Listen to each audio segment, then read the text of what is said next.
Chapter 1792. However, Gong Jia didn't seem to notice Mu Yage's silent scrutiny.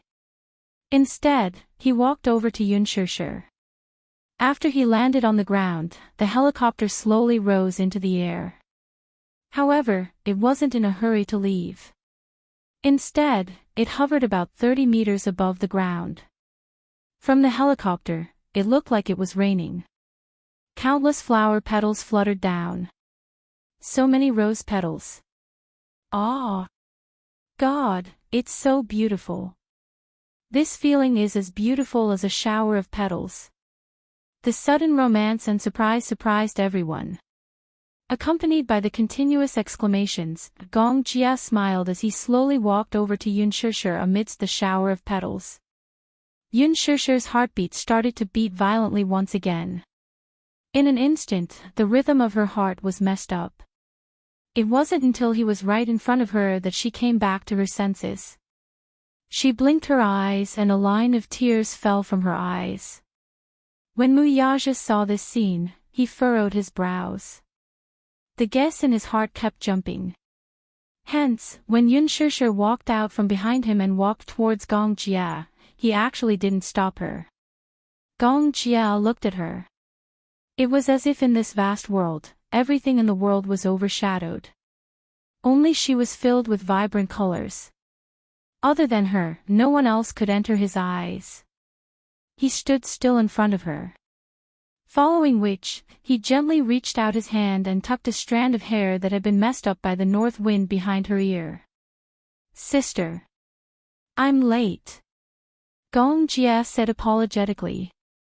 His eyes curved as if he was smiling innocently, yet it also seemed like he was acting coquettishly towards her. However, when he saw the tears seeping out from the corners of her eyes, his heart ached as he knitted his brows. He said helplessly, "Sister. What's wrong with you?"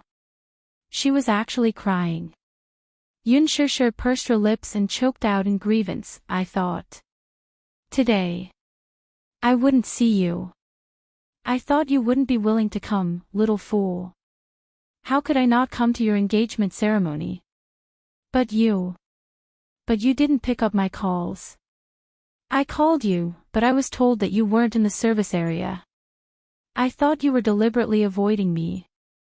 The more Yun Shishir spoke, the more aggrieved she felt. Tears welled up in her eyes. Seeing this, Gong Jia was even more at a loss. He hurriedly tried to stop her tears. His sister had loved to cry since she was young. In front of outsiders, she always liked to play the hero. Although she looked strong, her heart was extremely weak. When he heard that she had called him and he was not in the service area, he did not know whether to laugh or cry. "Sis, if you call my number, it will automatically cut off the signal after I leave the country. When I'm on business trips, I always use a satellite phone." "So?" Gong Jia smiled helplessly, his handsome eyebrows frowning weakly, but his eyes revealed indulgence and doting. "But look, who is the person standing in front of you now?" "Little Jia, so, here I am. Although I'm a little late, I'm not too late. I didn't miss your most important moment." As Gong Jia spoke, he cupped her face gently and comforted her softly, "So, don't cry, okay? My dear sister, you're the most beautiful when you smile. Today is such an important day. It's not good to cry in front of so many people." Chapter 1793. As Gong Jia spoke, he gently cupped her face and softly coaxed her, "So, don't cry, okay? My dear sister, you're the most beautiful when you smile. Today is such an important day, it's not good to cry in front of so many people." A 24-year-old handsome man was actually trying his best to act cute in front of her, trying his best to make her laugh. Yun Shishir instantly broke into laughter and gently wiped away the moisture at the corner of her eyes. Seeing this, Gong Jia's gaze softened. "That's a good girl. Sister is the most beautiful when she smiles. I love the way you smile the most." Yun Shishir helplessly said, "Shao Jia, stop fooling around. Why do I feel like you're coaxing a child? What do you mean coaxing a child? Gong Jia innocently pursed his lips and then curled his lips. I'm coaxing my little princess. Then, he suddenly gently lifted her hand, raised it, nodded, and planted a kiss on the back of her hand. He gave her a mysterious wink and coaxed her, Sister, I'll cast a spell for you, do you want to see it? Yun Shishir turned around to look at Muyaja, only to see him standing there expressionlessly. However, there wasn't much enmity in his eyes towards Gong Jia. She calmed down and when she looked back, she curiously widened her eyes. What spell? Close your eyes. Gong Jia immediately requested childishly. Yun Shishir was puzzled. Close my eyes. What are you trying to do? Close, close, close. If you don't close your eyes, how can I cast a spell? Gong Jia acted like a child and said coquettishly. Yun Shishir couldn't argue with him and agreed a few times before obediently closing her eyes. She really closed her eyes tightly, so she couldn't see anything. However, after a while, she inexplicably felt a weight on her wrist, as if there was a touch of coldness on her skin. She was a little surprised and her eyelids moved. Gong Jia immediately said, No peeking. Yun Shishir obediently closed her eyes again. He didn't even dare to open his eyes secretly. After a long time, Gong Jia said gently, All right, open your eyes. Yun Shishir slowly opened her eyes. However, the moment she opened her eyes, a dazzling light leaped into her eyes. She was immediately attracted by this dazzling light. When she opened her eyes, she saw that a flower had been placed on her wrist. However, this flower was different from the others. Under the 3 blood-colored roses, there was a dazzling diamond. She didn't notice it at first glance because this diamond was embedded in the petals. Moreover, like a rose, its entire body was shining with a deep red. The blood-red resplendent diamond and the rose petals complemented each other. When she closed her eyes earlier, she suddenly felt her hand sink. It was because the resplendent diamond weighed at least 3 carats. Blood diamond. That was extremely rare and precious. A 1-carat blood diamond was already extremely precious. A 3-carat blood diamond could be described as priceless. Don't look down on this 3-carat diamond. It wasn't an exaggeration to say that it was a priceless treasure. In a London auction, a 0.9-carat blood diamond was auctioned for a sky-high price of 500 million. Chapter 1794. Yun Shishir's eyes widened in shock. She was so stunned that she could not speak. She reached out and gently stroked the diamond's surface. She could tell that the diamond had just been processed. The cut surface was a little blunt, so it was obvious that it had just been cut. Yun Shishir was so touched that she couldn't speak. She didn't know where the diamond came from. Do you like it? Gong Jia looked at her nervously, afraid that she would say, don't like it, and he wouldn't know what to do. This gift was part of the Gong family's collection. Back then, when his father was selling arms in the Middle East, he sold a batch of weapons to a local terrorist organization. The terrorist organization couldn't come up with enough US dollars, so they gave him a blood diamond as a reward. The terrorist leader didn't recognize the treasure, but that didn't mean that Gong Xiaoying didn't recognize it. This blood diamond couldn't be compared to a normal diamond. After he brought it back, he kept it as a treasure. This blood diamond was rare and precious. In fact, this blood diamond was 4 carats. After carving it, it was reduced to 3 carats. There was no other 4-carat blood diamond in the world. Even if there was one, it hadn't appeared yet.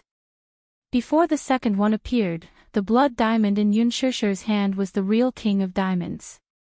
Gong Jia took the blood diamond that his father had carefully collected from Jinbao Pavilion and ordered the designer to design and carve it overnight.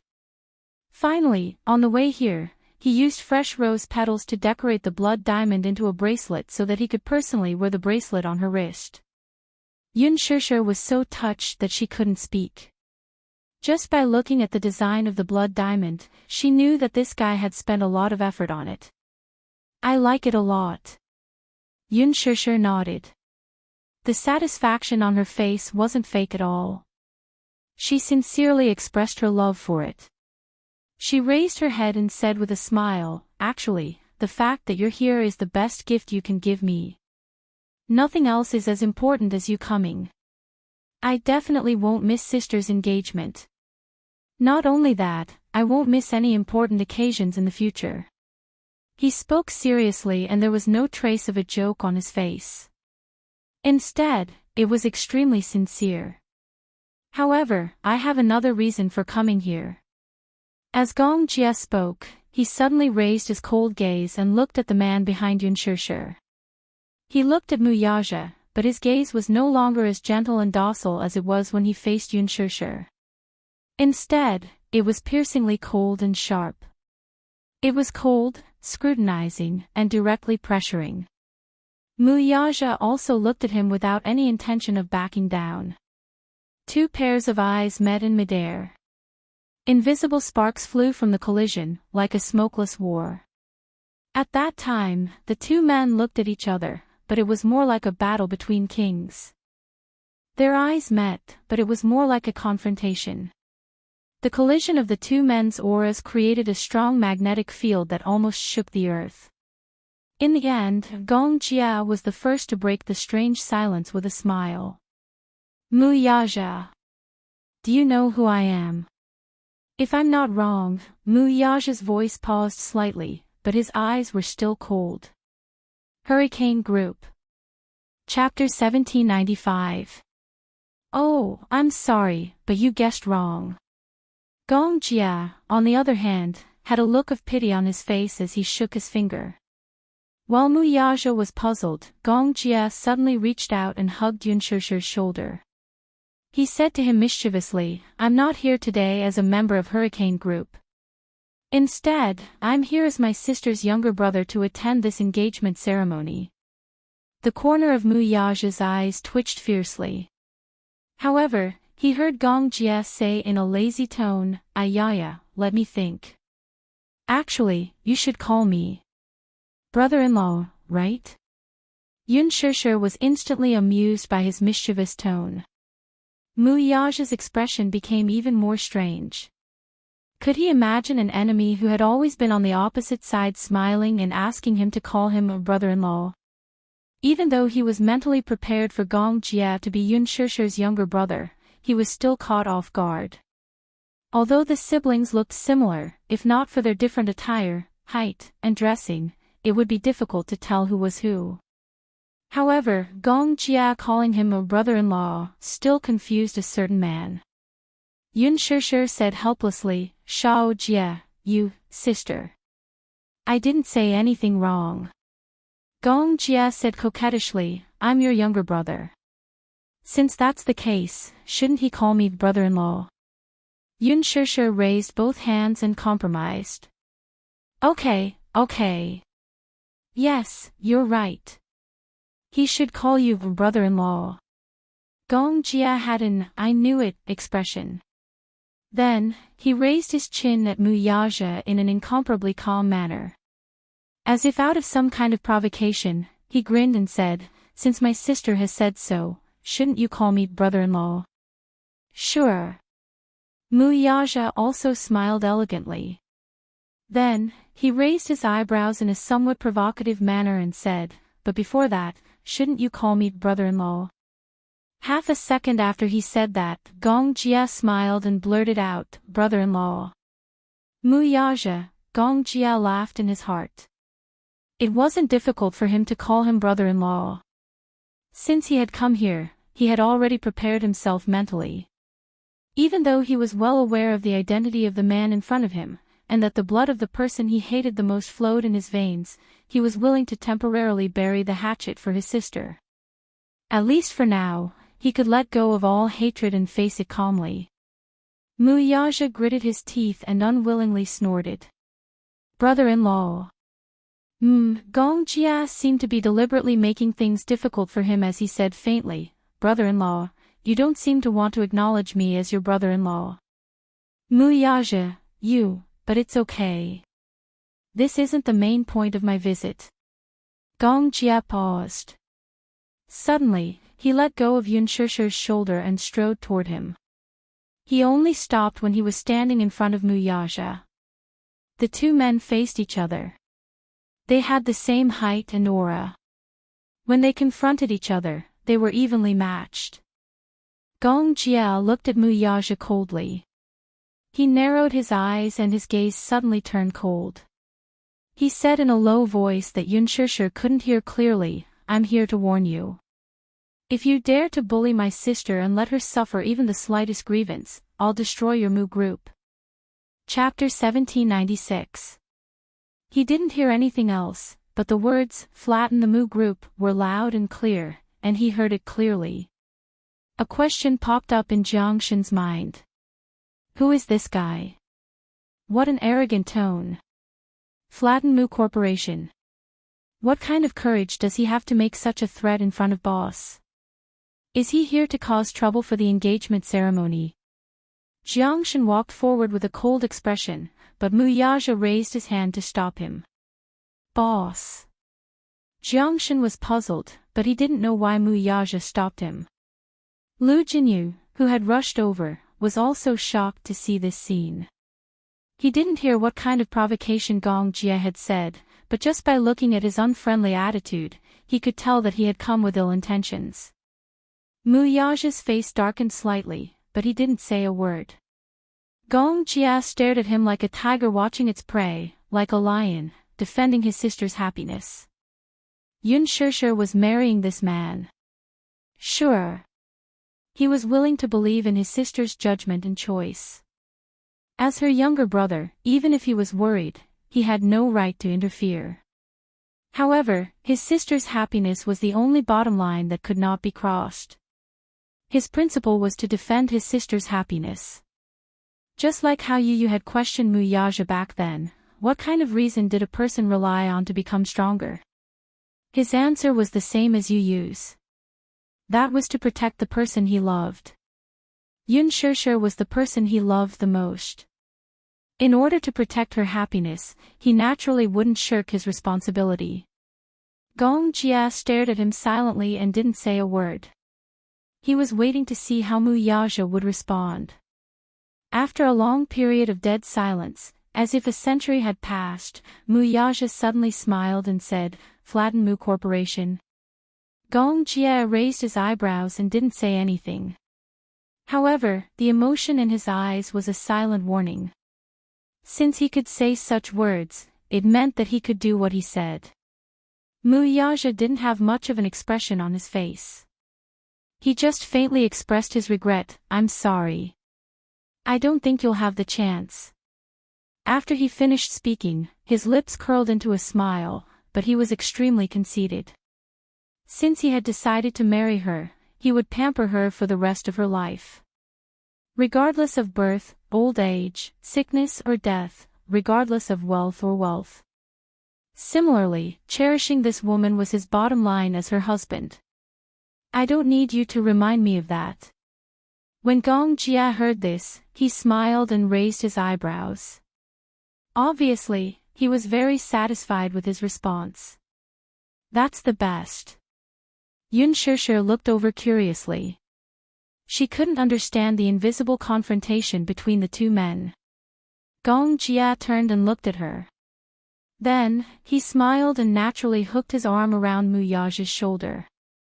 "I just had a friendly conversation with my brother-in-law." Muyaja was speechless. "Friendly?" He said, "Flatten Mu Corporation," in a friendly manner. The corners of Muyaja's eyes twitched. Yun Shusher obviously didn't believe him. She said suspiciously, "But I saw your expression just now. You looked very fierce." Gong Jia said truthfully, "Yes. Just now, I was threatening my dear brother-in-law. If he doesn't treat you well, I'll flatten Mu Corporation." Yun Shusher was stunned for a moment. She thought that he was joking and immediately said, "Shao Jia, stop fooling around. Chapter 1797. Yun Shishir didn't know whether to laugh or cry. With a clown like you backing me up, your brother-in-law definitely won't dare to bully me. But isn't it a little too exaggerated to say that you'll wipe out the Mu group? Although I know you're joking, your brother-in-law might think that you're a terrorist if he doesn't know. The corners of his lips twitched violently as he felt a pang of guilt. His words came true. He really panicked. My dear sister, how did you know that your brother is a terrorist? Could it be the legendary telepathy? Gong Jia immediately dispelled his doubts. She must be joking. He hid his identity so well. How could she know that he was a terrorist? But strictly speaking, he wasn't a real terrorist. He was just a little more awesome than terrorists, just a level higher. It could be said that if the Hurricane Group stopped the large-scale weapons shipments to the Middle East, it could be said that more than half of the world's terrorists could close down at home and have nothing to do. As the Hurricane Group that dominated the world's war situation, how could terrorists compete with it? Gong Jia immediately changed the topic coquettishly. What? Sister, you actually said that your brother is like a terrorist. I'm so sad. Yun Shishir smiled helplessly. Who asked you to speak like a terrorist? Gong Jia was speechless. He was used to speaking like this and couldn't change it. But, sister was biased, she was obviously protecting his brother-in-law. He felt so wronged. Gong Jia glared at Mu Yaja angrily. Mu Yaja felt a murderous gaze on him. When he looked back, he met Gong Jia's resentful gaze. The two men's gazes met again in mid-air and there was a burst of electromagnetic sparks. Mu Yaja glanced at Gong Jia and then smiled. He said in a low voice, "Don't worry, I know that my brother-in-law is joking. He said that because he's afraid that you'll be wronged, so I won't take it seriously." Although he said that, a certain man couldn't help but silently criticize in his heart. To be honest, he was actually quite curious. Although the man in front of him was young, his tone was arrogant and he actually dared to threaten him. Actually, he really wanted to see for himself what kind of means and capabilities this man had to be able to flatten the Mu group overnight. He knew this man's identity. He was from the Hurricane Group and had extraordinary capabilities. But the Mu group couldn't be wiped out by the Hurricane Group overnight. Did he think that the Mu group was weak? How could they be so weak that they couldn't even withstand a single blow? Jiang Shen and Lu Jinyu were perplexed. They exchanged glances, but neither of them knew what was going on. Brother-in-law. Sister. Brother-in-law. They were totally to be confused. What was going on right now? Up to Gong Jia and Jiang were similar. Jiang to Yun, Gong Jia to Yun to look. Then to Yun's. To Tut. To Jiang T to look.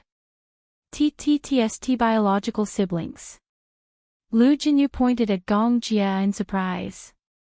Could it be that this man who appeared out of nowhere is sister-in-law's brother? Yun Shishir smiled awkwardly. Yes, he's my brother. What's wrong? We do look alike. Yun Shishir explained, we're twins, so it's normal that we look alike. Chapter 1798. Twins. Then they were siblings. Jiang Xin was confused. He suddenly interrupted, cleared his throat, and pointed at the helicopter hovering in the sky. Moreover, a burly mercenary was standing at the cabin door, scattering flower petals like a celestial maiden. He asked quietly, whose helicopter is this? Gong Jia said calmly, it's mine. Yours? Jiang Shen pondered for a moment. Then, he suddenly thought of something. Then, he asked quietly, in that case, the armed cargo ship that forcefully broke through the blockade and docked at the port is also yours? Yes. It's mine, Gong Jia broke out in cold sweat and felt guilty. Then, he said righteously, but what do you mean by an armed cargo ship? It's obviously an ordinary cruise ship. Don't talk nonsense. An ordinary cruise ship. Jiangshan narrowed his eyes suspiciously and sized him up. F***ck. Did he really think he was retarded? How could he not tell a cruise ship from a cargo ship? Moreover, who would stuff hundreds of containers full of firearms on a cruise ship? Also, how could an ordinary cruise ship forcefully break through the blockade of the route and dock at the port? Moreover, who had seen a cruise ship equipped with long-range missiles and large-scale cannons? Who had seen it before? Who had seen it before? This guy was lying through his teeth. Jiangshan said, "Sister-in-law, your brother can't be, he was probably an arms dealer." Gong Jia snorted coldly. "Today is my sister's big day. That's why I came all the way here." Yun Shishir also asked suspiciously, "Shao Jia, is this cruise ship yours?" Gong Jia was stunned for a moment, then said, "It's mine." Yun Shishir asked again, "What do you do for a living?" "I'm a businessman.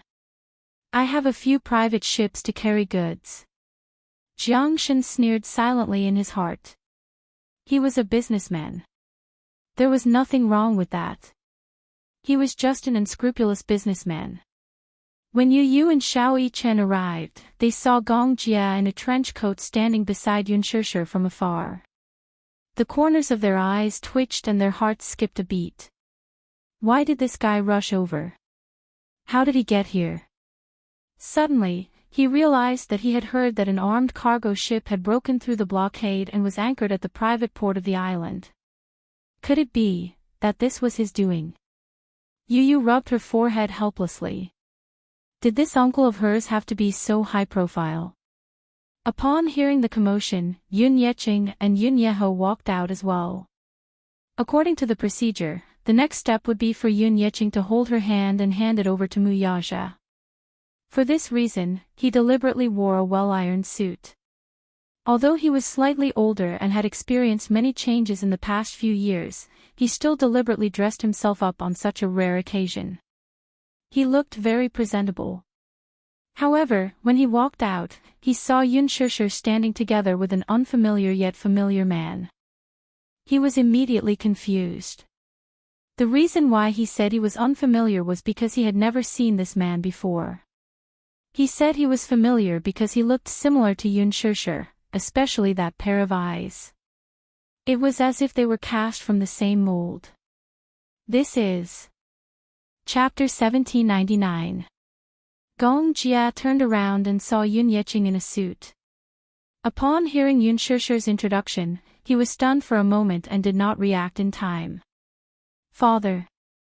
Suddenly, he came back to his senses and understood that this so-called father was probably referring to her adoptive father. Yun Shishir continued, "When I was 9 years old, he was the one who brought me back to the Yun family and adopted me at the welfare center. Although he's my adoptive father, he's always treated me like his own. Even though I'm not his biological father, he's never mistreated me in any way. In my heart, he's my father. Shao Jia, you should call him uncle."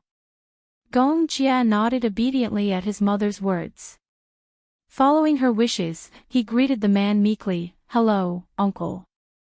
He was used to being high and mighty. Unless it was in front of his father, he would never bow his head to anyone. However, this ordinary man in front of him was different. He was his sister's adoptive father. Since she said that he had always treated her like his own all these years, then he would be grateful to anyone who treated his sister well.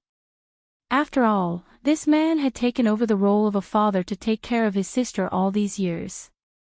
At least, he had saved her from being homeless.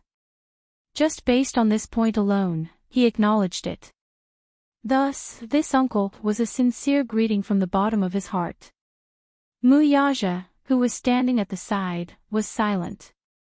This Gong Jia might seem arrogant and unruly on the surface, like a young and aggressive leopard, but in front of Yun Shishir, he was as docile and adorable as a little lamb. This contrast, it was simply too much. Yu Yu's lips twitched as well. This uncle of his was a classic sister con. He would do whatever his mommy said and would never refute her. He was extremely docile. He was a little uncomfortable. Recalling Gong Jie's domineering and unruly style on a daily basis, and then looking at this man who was like a little lamb right now, the little lad could not help feeling flustered. Xiao Yichen, who was standing at the side, commented quietly, "This man looks so much like mommy." Yu said, "You should call this man uncle." Uncle? Xiao Yichen was puzzled.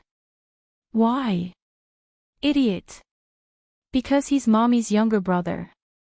Mommy has a younger brother. And they're twins. Twins? Isn't that the same as us? Xiao Yichen then said, "This man is quite handsome." Humph. Good genes, nothing can be done about it. Yun Yicheng looked at the Gong Jia and smiled courteously. He then rubbed his hands nervously and looked at Yun Shishir inquiringly. "Shishir, Dad, this is my little brother. When I was 9 years old, I was separated from him because of a car accident. I haven't heard from you for 15 years, but the heavens are kind enough to let us meet again." Yun Shishir replied, but her face was filled with joy. She did not have the chance to introduce her father to Xiao Jia because she was worried that he would not approve of him. Alas, it turned out that her worries were unnecessary. Yun Yicheng chuckled when he heard that. Sure. Great. This means that we're destined to be siblings. Still, the car accident you're talking about. Yun Shishir said helplessly, "I'll go back and explain it to you later. It's complicated." Chapter 1800. However, this man's identity was worth investigating. Lu Jinyu took another look at Gong Jia and was stunned for a few seconds when he caught sight of the epaulets on the latter's windbreaker. The symbol of this epaulet was very familiar. Hurricane Group. Lu Jinyu's face turned pale when he realized what was going on. Hurricane Group, wasn't that the #1 military group that caused the entire world to tremble in fear? It was said that they were so powerful that they could make the world tremble with a stomp of their feet. Their influence was terrifying. The Mu Group's power was obvious to all in the world. If one had to describe it, the world's financial system would fall into a state of depression with just a few sneezes from the Mu Group. However, the Hurricane Group was different. The Hurricane Group was a powerful family that controlled the world's war. It could be said that 70% of the world's weapons came from the Hurricane Group's military factories. The Gong family's every move was directly related to the direction of the war. All the wars in the world ended because of them, and they also started because of them. The world's financial system was in crisis, but the war never stopped. It could be said that the Hurricane Group was growing stronger and stronger, and it was a family that was feared by many. Lu Jinyu couldn't help but feel confused. What? Sister-in-law's younger brother was actually from the Hurricane Group. Who exactly was he? Judging from his momentum, he seemed to be of an extraordinary status. Could he be a core member of the Gong family? Jiang Shen whispered, "Jinyu, could this be someone from the Hurricane Group?" Lu Jinyu said gloomily, "Judging from his stance, it can't be wrong. It seems like he's from the Gong family. In that case, sister-in-law's maternal family is also very powerful. But sister-in-law doesn't seem to know her younger brother's identity. It's a little strange. Boss is in trouble." He thought that he had married a little white rabbit, but it turns out that this little white rabbit has a group of lions behind her. Lu Jinyu suddenly mourned for Mu Yaja for a few seconds and then said, "If sister-in-law is from the Gong family, then her maternal family is indeed difficult to deal with." Jiang Shen's heart also ached for Mu Yaja as he observed a few seconds of silence. His heart ached for his boss for a second. Mu Yaja looked at them coldly, but he didn't know what these two fellows were silently criticizing him about. He glared at Zhang Xian as a warning. Lu Jinyu and Jiang Shen cleared their throats in unison, feeling a little awkward. He told Yun Shishir, "It's getting late. Since everyone is here, it's time to start the ceremony. Then, he walked over and wanted to hold Yun Shusher's hand. Gong Jia said politely, "Hello, uncle. I have something to discuss with you." Yun Yeqing was slightly unaccustomed to his gentleness, so he asked politely, "What's the matter?" Gong Jia lowered his head and glanced at Yun Shusher beside him. Then, he smiled gently and asked, "Can I take my sister's place at the engagement ceremony today?" Gong Jia clasped his hands together like a child. "Please, please. This is a wish that I've been wanting to fulfill for the past 15 years. I hope that you can fulfill it for me." The reason why he had risked his life to rush all the way here at all costs was so that he could hold Yun Shusher's hand and walk through the ceremony with her. This was also his wish. Chapter 1801. Gong Jia then sought his sister's opinion. "Sis, can I? I want to hold your arm as we enter the venue." "Of course." Yun Yeqing agreed. "Great. Great. Since you're her brother, it's Shusher's wish for you to hold Shusher's arm as she enters the venue on such a special day." "Of course, I'm happy for you." "Thank you, uncle." Gong Jia smiled as happily as a child.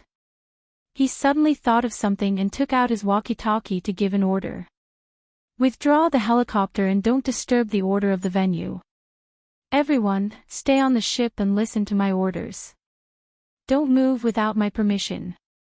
"Roger, sir."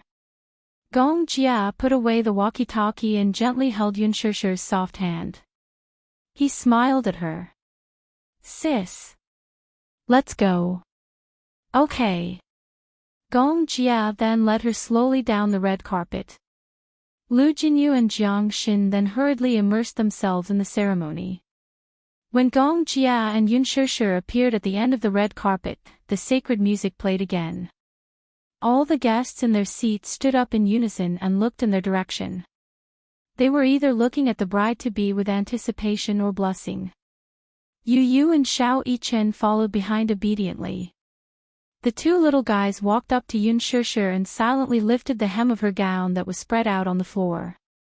A group of cute little flower girls standing in 2 rows walked up with flower baskets in their hands. The flower baskets were filled with fresh and tender rose petals. They wore pink gauze dresses and had small and cute angel wings on their backs. They were as cute as angels, just like the incarnation of Cupid, the god of love. The flower girls walked on both sides. Before the engagement ceremony, these cute little Lolas had undergone some training. Hence, when Yun Shusher and Gong Jia appeared on the red carpet, they grabbed the petals in their baskets and sprinkled them over Yun Shusher's head. Some of the flower girls were especially pretty and adorable. They had blonde hair, blue eyes, deep-set brows, and exquisite European features. Some of the flower girls were the guests' children. They had black hair and amber eyes, but after dressing up, they were extremely beautiful. However, gradually, these flower girls saw Yu Yu and Xiao Yichen behind Yun Shusher. They curiously surrounded them and asked in their childish voices, "What's your name?" Yu Yu pouted and ignored them. She proudly turned her face to the side. Those little flower girls, however, persevered and went to the other side. While scattering petals, they smiled and said, "Can we be friends?" Yu Yu proudly ignored them. Xiao Yichen, however, liked to play with girls. Hence, he said, "His name is Yu Yu." Yu Yu glared at him. "Why did you betray me? Idiot Yu Yu, how can you bear to reject such a cute girl?" Xiao Yichen lectured in all seriousness. "Mommy said that you have to be gentle with girls." Yu Yu was speechless. When the guests saw these adorable children interacting so innocently and heard Xiao Yichen sternly say, "You have to be gentle with girls," they were amused. These little guys are so adorable. That's right. These 2 children are so handsome. Look at them. They're wearing suits and look as elegant as gentlemen. Chapter 1802. When Yun Shishir appeared in front of all the guests in her splendid attire, they were deeply impressed by her beauty. Gosh! She's too beautiful. Many of the guests had many hazy fantasies about the bride on their way here. Now that they saw it with their own eyes, they were deeply moved. Perhaps, strictly speaking, Yun Shishir was not the most beautiful bride they had ever seen, but she was the most elegant woman. Some people were beautiful, but this beauty was empty and soulless, like a porcelain doll that had a surface but no soul. Yun Shishir's beauty, however, was not limited to the surface. It was a beauty that bloomed from the inside out. Her luxurious gown was like a blooming rose. The ingenious design, not to mention the priceless jewelry on her body, accentuated her otherworldly beauty. Because of her presence, the entire venue became dreamy and illusory, like a fairyland. Her beauty made everyone gasp in admiration. Someone noticed the bouquet on Yun Shishir's hand. Even from afar, one could see the dazzling blood diamond. Do you see the diamond on the bride-to-be's hand? It's so beautiful. It's as red as blood. It's so mesmerizing. That's a blood diamond. It's very rare. Even a carat of it is very expensive. It's basically something that can only be found by chance. This small one is priceless. Blood diamonds are the noblest among diamonds. Also, this diamond doesn't look small. It's about 3 carats. The craftsmanship of the carving is uncanny. It looks like the raw stone should be even bigger. What extravagance! Someone with sharp eyes was able to estimate the weight of the diamond at a glance. Yun Qingmiao and Yun Qinli were also stunned by Yun Shishir's expensive outfit. At first, they snorted disdainfully when they saw Yun Shishir's gown. They thought to themselves, marrying into a rich family is indeed different. Not to mention his outfit, just the accessories on his body alone would be enough to blind them. His heart was filled with envy and jealousy. However, it was out of his reach. However, when they noticed the bouquet on Yun Shishir's wrist, their eyes almost popped out of their sockets.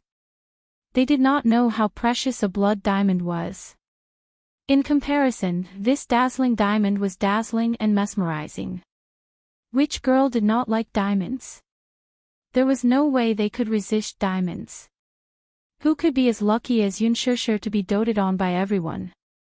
Therefore, most people could only look at her in envy. When Yun Qingmiao saw the man holding Yun Shishir's arm, her eyes widened in shock and amazement. Qinli, look at the man beside Shishir, he's so handsome. He's better looking than many celebrities on TV.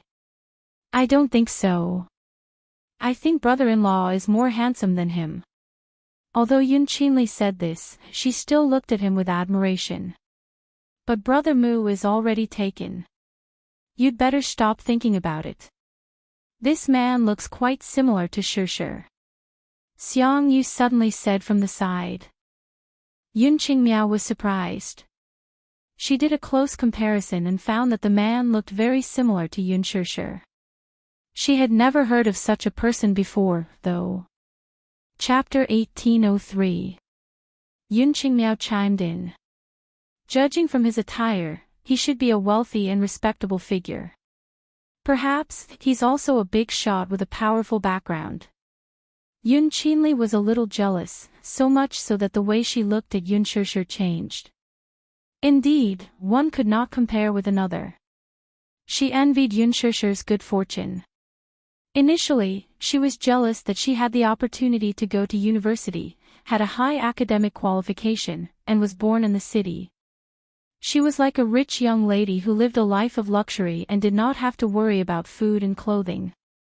Later, when she met Yun Shishir's fiancé, she muttered to herself how she had met such a good man. He had an extraordinary background, a respectable family background, and a handsome face. She could not figure it out. How could she have met so many lucky people? In Yun Qinli's heart, Yun Shishir was like a princess who had been spoiled by the heavens. With so much love on her, she did not have to worry about living an ignoble life. Now, however, it was only at the engagement ceremony that she was truly defeated. Yun Qinli could no longer suppress the sense of defeat in her heart.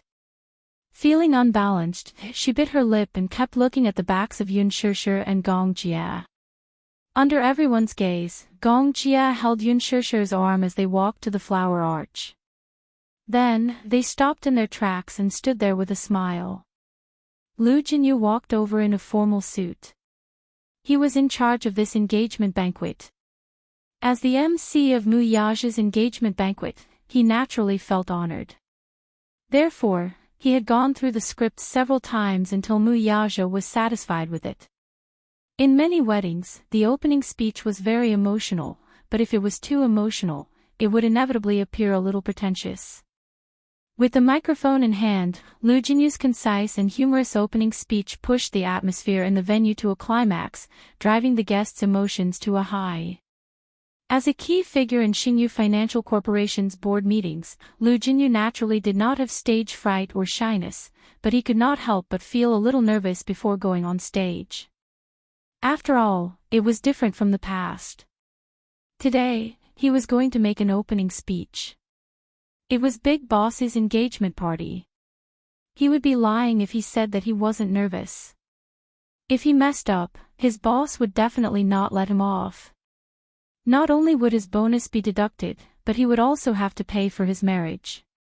Therefore, he attached great importance to it. But when he went up on stage, he quickly blended into the happy and warm atmosphere.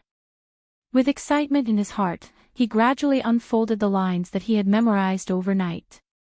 Yun Shishir held on to Gong Jia's arm. From the beginning to the end, her smile was gentle.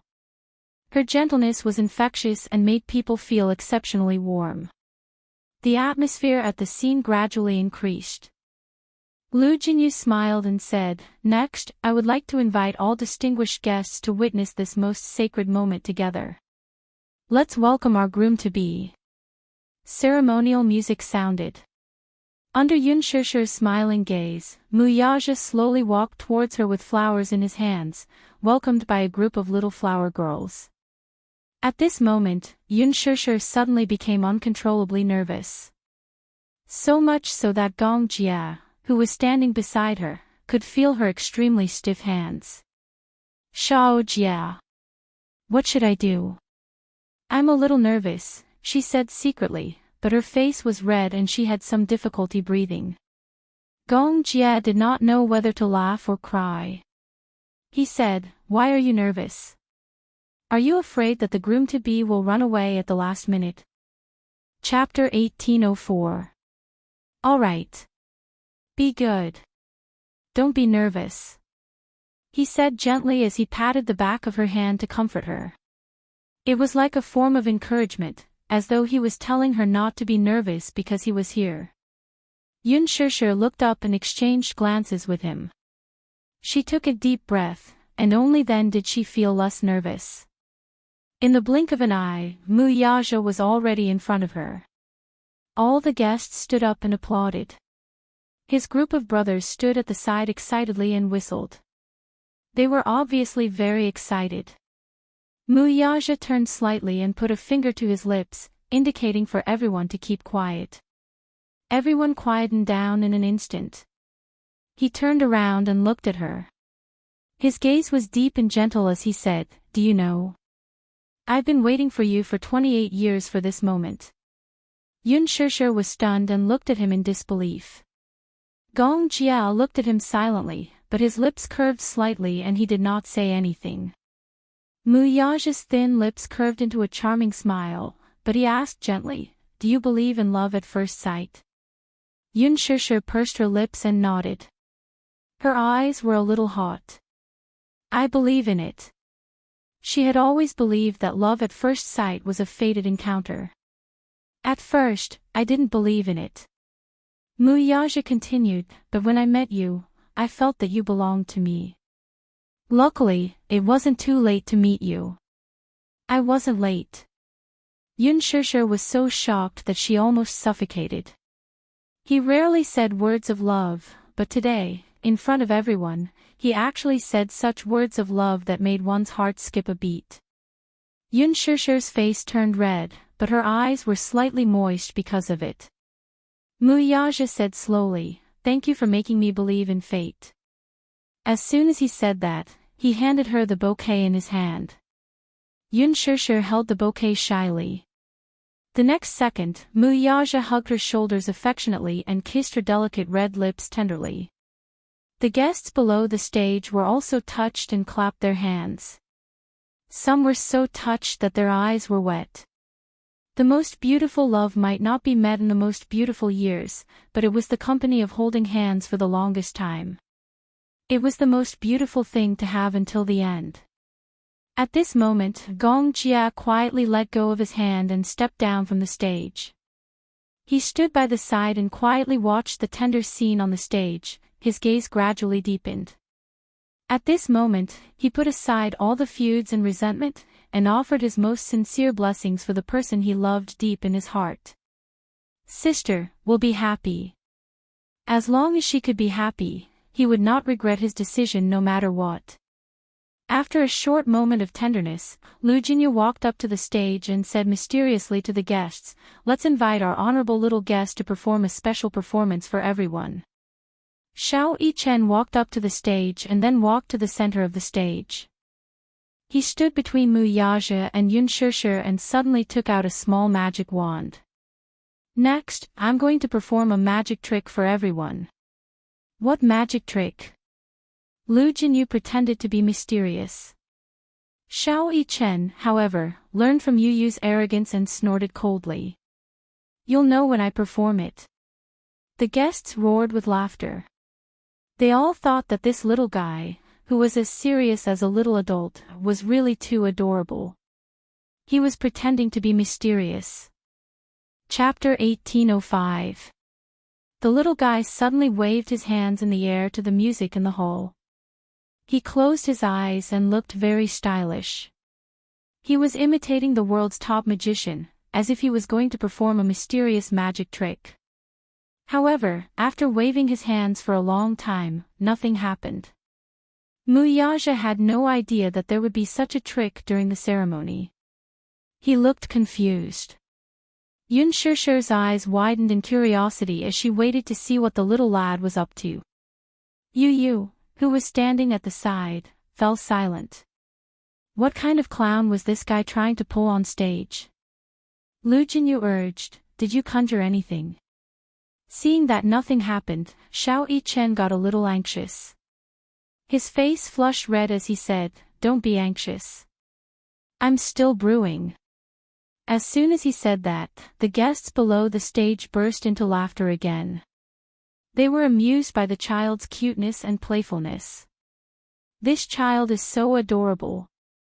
Yu Yu raised his eyebrows. Playfulness. In his opinion, Mu Yichen was a clown. What kind of trick was he up to? Mu Yichen waved it around for a long time, but there was still no movement from it. The guests below the stage burst into laughter again. Mu Yichen suddenly felt uneasy and asked Lu Jinyu for help. "Uncle Jinyu, what's going on? This isn't how the script was written." However, his voice wasn't soft, and everyone below the stage heard him clearly. This time, he was exposed. Yun Shishir snorted and burst into laughter. Muyaja and Yu Yu held their foreheads in tacit understanding, clearly feeling helpless. However, Lu Jinyu said in all seriousness, "Have you forgotten the magic trick that I taught you yesterday?" "That's right. This is the trick. Little fool, Uncle Jinyu will teach you again." As he spoke, Lu Jinyu squatted down and held his little hands. He slowly gestured in the air. Within a few seconds, a flock of snow-white pigeons suddenly flew over from not far away. They circled the ceiling of the venue before flapping their wings and flying away. Xiao Yichen's eyes lit up. This sudden and magical scene surprised all the guests present. However, what was even more surprising was that there was actually a nimble pigeon flying straight towards Mu Yichen. The little fellow immediately stretched out his hand, and the pigeon nimbly landed on his finger, standing steadily on his hand. Everyone looked over and saw that there was a rose in the pigeon's mouth. Under the rose's flower path, there were 2 exquisite and small boxes.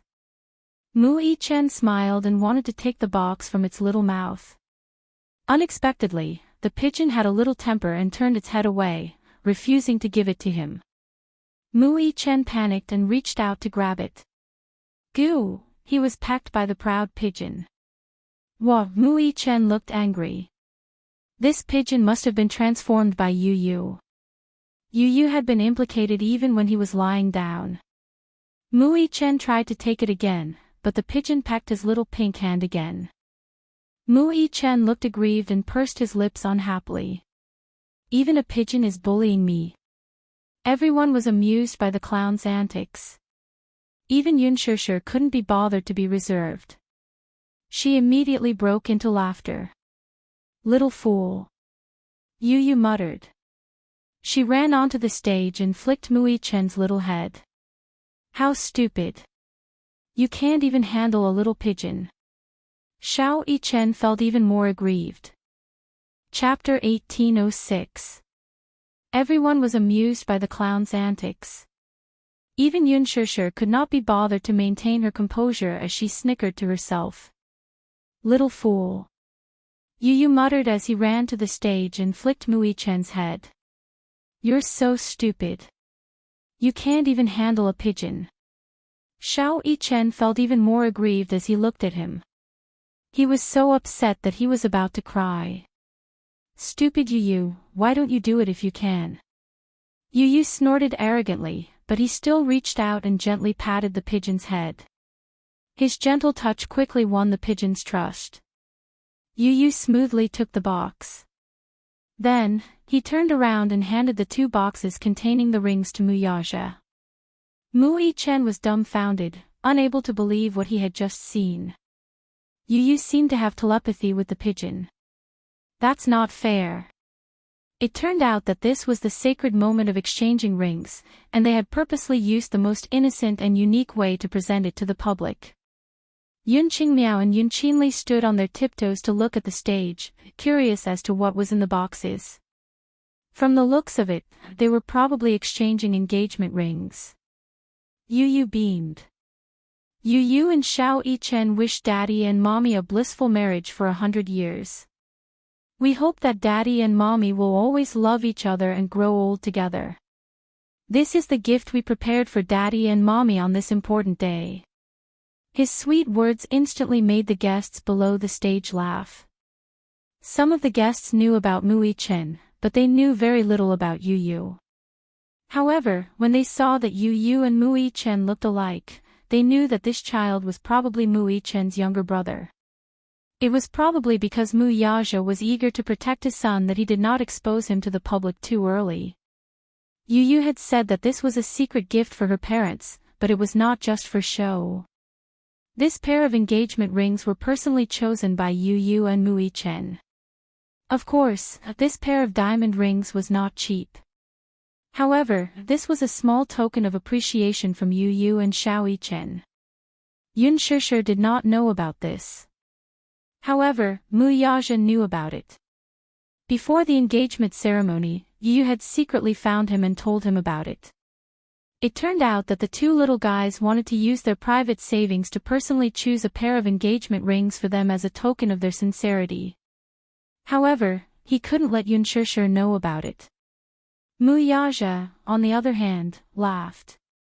These 2 were so smart that they even knew to specially choose a gift for the engagement.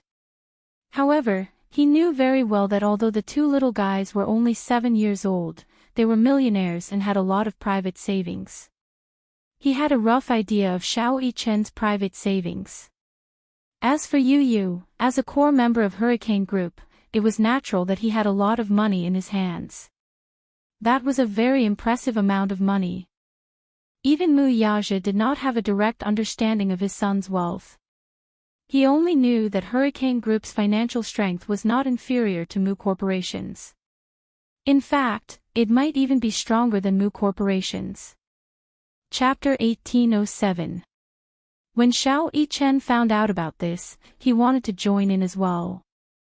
He also took out his secret stash of money and said that he wanted to choose together with Yu Yu. Hence, the two little rascals started to choose early on. Mu Yaja was a little surprised. Then, he asked curiously about the design that the two little rascals had chosen.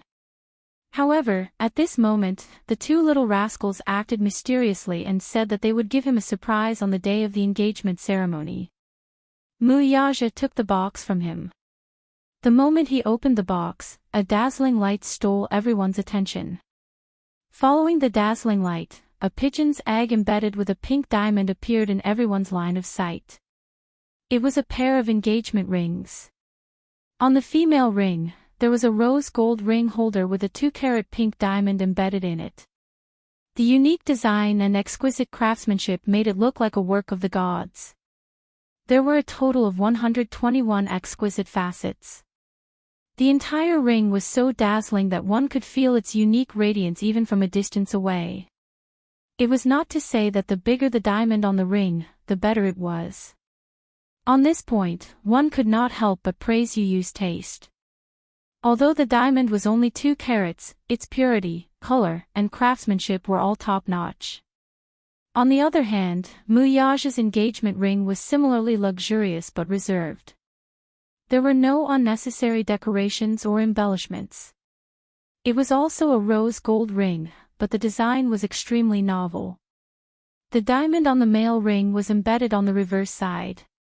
In the inner part of the ring holder, there was a 20-carat diamond. There was a special saying about this. It meant that the love for her was in the heart and wholeheartedly. Generally speaking, engagement rings were only prepared for the female party. However, Yu Yu felt that since it was an engagement, both her daddy and mommy had to choose a ring. Hence, she chose a ring for Mu Yaja.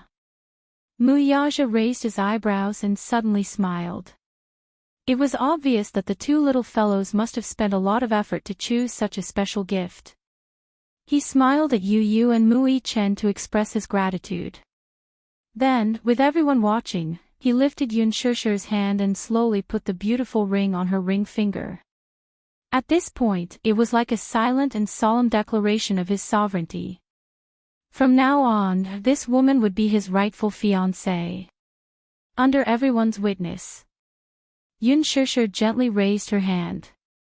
On her slender finger, there was a ring that was so beautiful that it could not be any more dazzling. She smiled and lifted Mu Yaja's hand.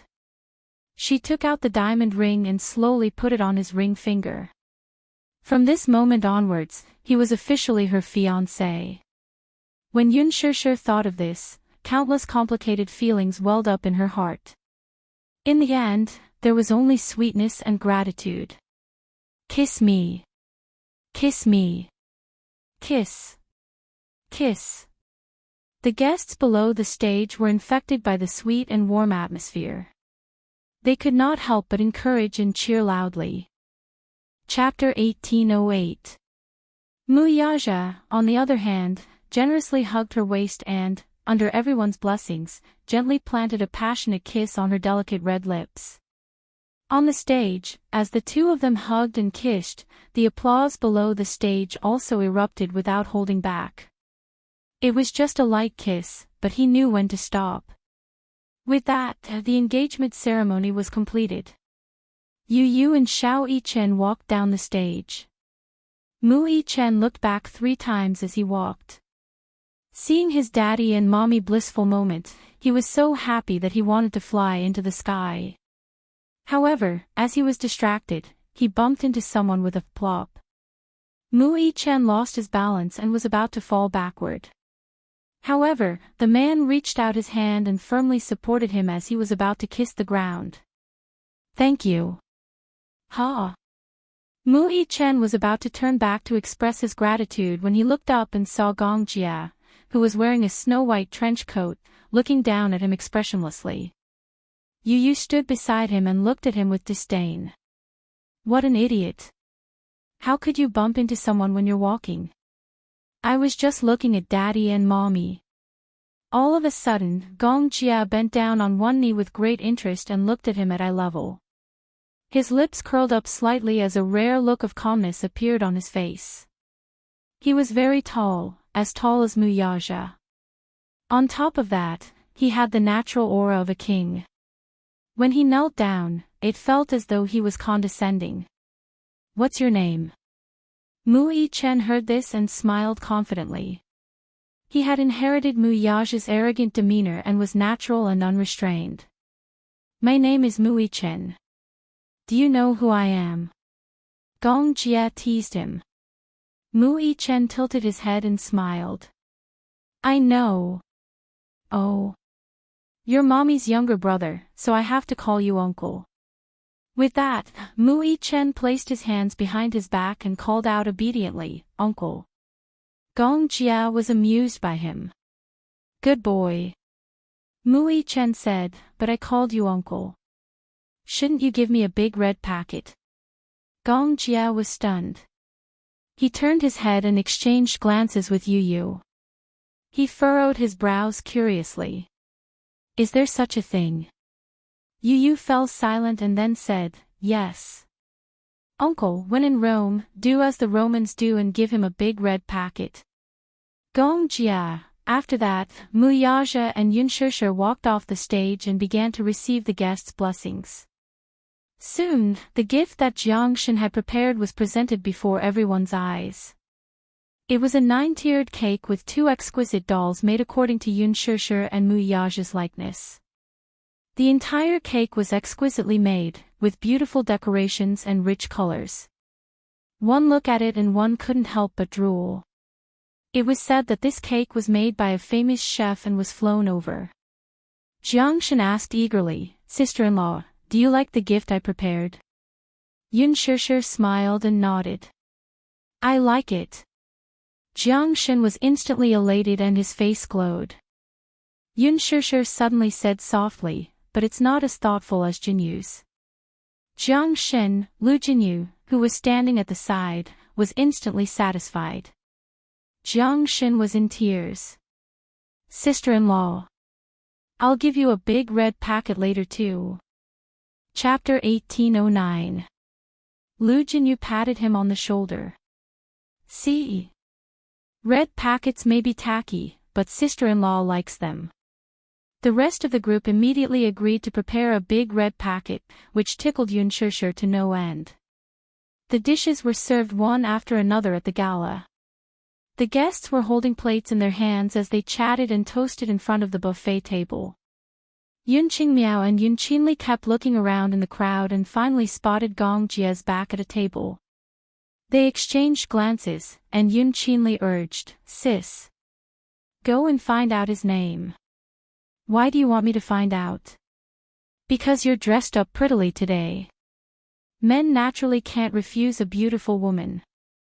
Yun Qinli's words were clear and logical. Yun Qingmiao, on the other hand, was secretly delighted. She subconsciously tidied her hair and looked at herself in the mirror before finally walking toward Gong Jia. Gong Jia held his plate and looked at the dazzling array of dishes, but his gaze eventually landed on the dessert section. Like Yunshirsher, he had a sweet taste and especially loved desserts. Therefore, desserts were irresistible to him. Gong Jia had just reached out his hand when a woman's hand suddenly reached out from his right and touched it. His sensitivity jolted and he quickly retracted his hand, frowning in displeasure. He had an extremely serious mysophobia and usually did not allow anyone to touch him. Even if he did, he would wear gloves in advance. He did not like anyone to touch him. Except for the people close to him. Thus, while feeling displeased, Gong Jia could not help but look to his side. He saw Yun Qingmiao standing at the side with a red face and looking at him awkwardly. She appeared to be at a loss and looked apologetic. "Sorry.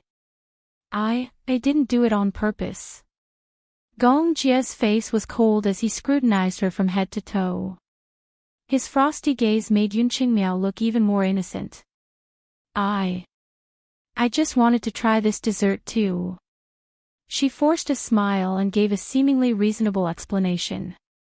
Unfortunately, unlike other men, Gong Jie's eyes were sharp enough to tell at a glance that this woman was deliberately trying to get close to him, which was why she had played such a small trick. Alas, this method of hitting on him was too boring. He had seen enough. Gong Jia had no lack of women around him. With his handsome appearance and domineering aura, as one of the heirs of the Gong family, his power was shocking. The women around him were like a river, flocking to him like a flock of ducks. There were even some who used unscrupulous means to get close to him and attract him. However, he was used to ignoring women. Unless there was a biological need, women were dispensable to him. He didn't need love. Therefore, he would definitely keep a distance from women unless he had a great need for them. Yun Qingmiao felt embarrassed as she looked at his cold face.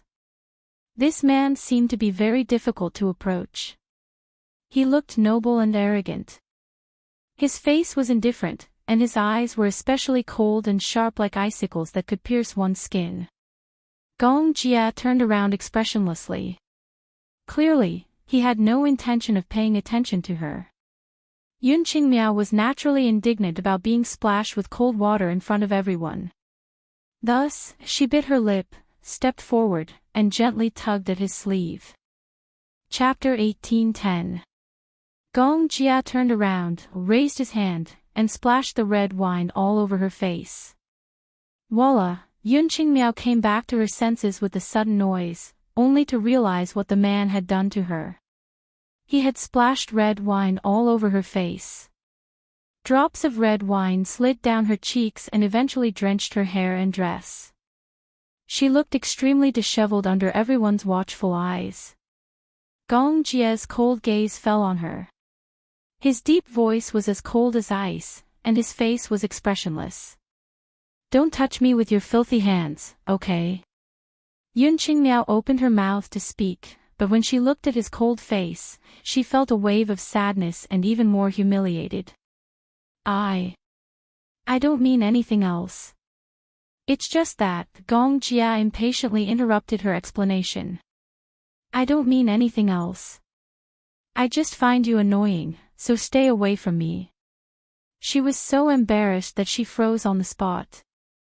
Her feet seemed to be nailed to the ground, and she could not take a step forward. The guests looked in her direction, and for a moment, she was standing in the middle of the discussion. Yun Shishir heard the strange commotion and rushed over with her dress in hand. However, she was stunned when she saw the scene. Shao Jia, what's going on? Gong Jia saw her, and the coldness on his face was immediately replaced by a gentle expression. Sis. Shao Jia, what's wrong with her? Yun Shishir glanced at Yun Qingmiao, who was surrounded by the crowd, and then at the mess she was in. She could not understand what had happened. It's nothing. It's just that she touched me with her filthy hands just now. It's really annoying. Gong Jia's voice turned cold as he said, if it weren't for Sis's important day today, she can forget about keeping that hand of hers. His voice was not loud, but it reached Yun Qingmiao's ears clearly. She could not help but shudder at such a cold and frightening statement. It was so cold that it penetrated her heart. These words were not false at all. In the past, at a private party, a woman had tampered with his wine glass in order to get Gong Jia. When the Gong Jia found out, one of her hands was crippled on the spot. Perhaps, on the surface, this man was so docile and well-behaved. This tenderness was only limited to Yun Shishir. Other than her, the Gong Jia treated women rather coldly. This was something Yun Qingmiao had learned firsthand. For a moment, she was embarrassed and aggrieved. She covered her face awkwardly, lifted her messy dress, and hurriedly left. Yun Shishir furrowed her brows, not knowing what to say. Gong Jia saw her eyebrows tightly knitted, suddenly a little nervous. Sister, are you angry with me? How could this be? You don't look well. I'm not angry. Yun Shishir smiled helplessly. But Shao Jia, there are some people that you don't have to care about. Gong Jia said guiltily, I'm sorry. I'll restrain myself next time. Yun Shishir smiled. All right, good boy. She gently stroked Gong Jie's head, her eyes full of indulgence. Yun Qingmiao returned to her room, and Yun Qinli arrived shortly after, only to see her sister huddled in a corner and crying silently. Sis, are you crying? Chapter 1811. Breaking down, Yun Qingmiao interrupted her and questioned, You're not the one who embarrassed yourself in front of so many guests. Why are you making sarcastic remarks here? Yun Qinli was speechless. Yun Qingmiao was crying so hard that her eyes were red and swollen. The thought of being splashed with wine and humiliated in front of so many people just now filled her with resentment and nowhere to vent. Hence, she did not hold back in her tone toward her older sister. Yun Qinli, however, snapped, I'm not the one who splashed red wine on your face. Do you have to be so angry at me? Yun Qingmiao snorted but did not say anything. She just kept sobbing, clearly feeling aggrieved. Yun Qinli walked to her side, squatted down, and suddenly whispered, I heard that man call Yun Shishir sister earlier. Could they be long-lost siblings? Sister. Yun Qingmiao looked up with reddened eyes in suspicion. He should be Yun Shishir's younger brother. Judging from their appearances, the two of them do look very similar. Why? Why? Why? Yun Qingmiao broke down and wailed. Why does Yun Shishir have so much? She has such a handsome fiancé who is so powerful that he even booked an entire island for her engagement party. Not only that, do you see the accessories she's wearing? Do you see that pair of engagement rings? Do you see that priceless gown she's wearing? Why? Why does she deserve to be doted on like a princess? Yun Qinli frowned and suddenly said, I asked around earlier. This private island isn't booked. Then, what is it? This is one of the private properties under Shishir's fiancé's name. In other words, this island has long been under his name. Yun Qingmiao's eyes widened and she was speechless. Sister, have you heard of Dishing Financial Group? Yun Qingmiao shook her head, baffled by the situation. Never heard of it. What happened? I did some research. If I'm not wrong, Shishir's fiancé is the CEO of Dishing Financial Group. Yun Qinli's eyes were filled with jealousy and envy. So what? Yun Qingmiao, on the other hand, knew very little about Dishing Financial Group, so she did not take her words to heart when she heard them. Yun Qinli raised her eyebrows and looked at her in disbelief. So what?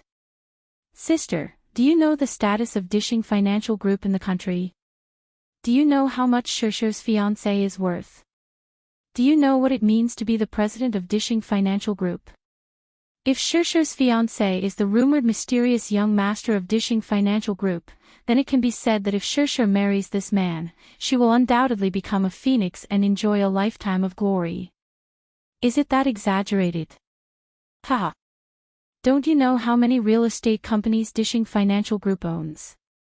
Whether it's finance, real estate, entertainment, vacations, star-rated hotel chains, medical care.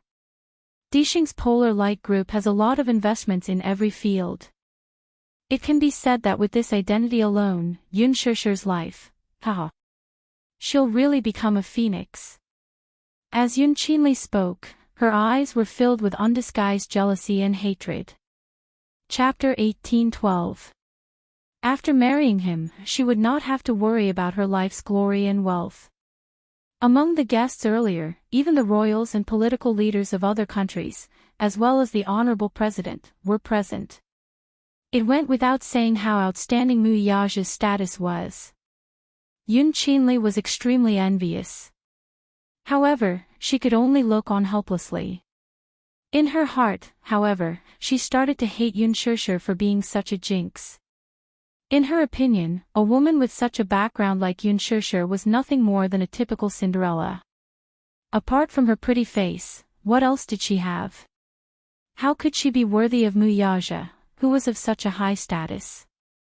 To her, someone like Yun Shishir, who could marry a rich young master with a net worth of tens of millions, was already very enviable.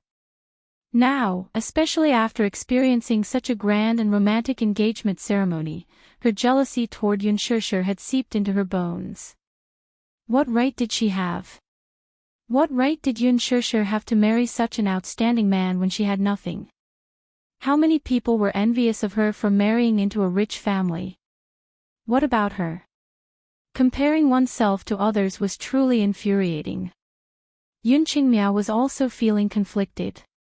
After witnessing the materialistic nature of the big city, she yearned for a life of luxury. Her mood also became impetuous. She desperately wanted to integrate into the upper-class society and befriend an outstanding man like Mu Yaja. She did not have high expectations. As long as it was a man half as capable as Mu Yaja, she would go after him. Alas, she was met with a rebuff from the Gongjia. Yun Qingmiao felt unbalanced. What right did Yunshushu have but not her? She did not know what tricks she had used to make a man like Mu Yaja fall head over heels for her. It seemed that she was quite capable. On the surface, she looked pure and untainted, as pure as ice and as pure as jade. Who knew how despicable she was in her bones? She's really the reincarnation of a vixen. I don't know what kind of despicable methods she used, but look at Mu Yaja, he's so obedient to her. Humph. Sis, let's work harder, too. Who knows, maybe we can find a man who's more outstanding than him. Yun Qinli encouraged. Yun Qingmiao narrowed her eyes. Although she sneered without saying a word, the ambition in her eyes could not be concealed. After the engagement ceremony ended, Yunshushu and Mu Yaja sent off the guests. Not long after, another uninvited guest arrived. When Mu Linfeng and Mu Shumin appeared at the venue, Yunshushu was caught off guard and stood rooted to the ground. Mu Yaja was not too surprised, however. He knew that this man would eventually show up. With Mu Shumin's help, Mu Linfeng leaned on his cane and looked at the newlyweds with a dark expression. When he saw Mu Yaja hugging Yunshushu's shoulder, he sized her up with a cold gaze and let out a bone-chilling sneer. The venue was completely sealed off today. Those who could not produce an invitation were not allowed to enter. When Mu Linfeng and Mu Shumin arrived, they were stopped outside the venue because they could not produce an invitation.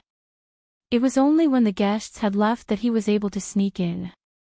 Mu Linfeng did not know that Mu Yaja had prepared this engagement ceremony at first.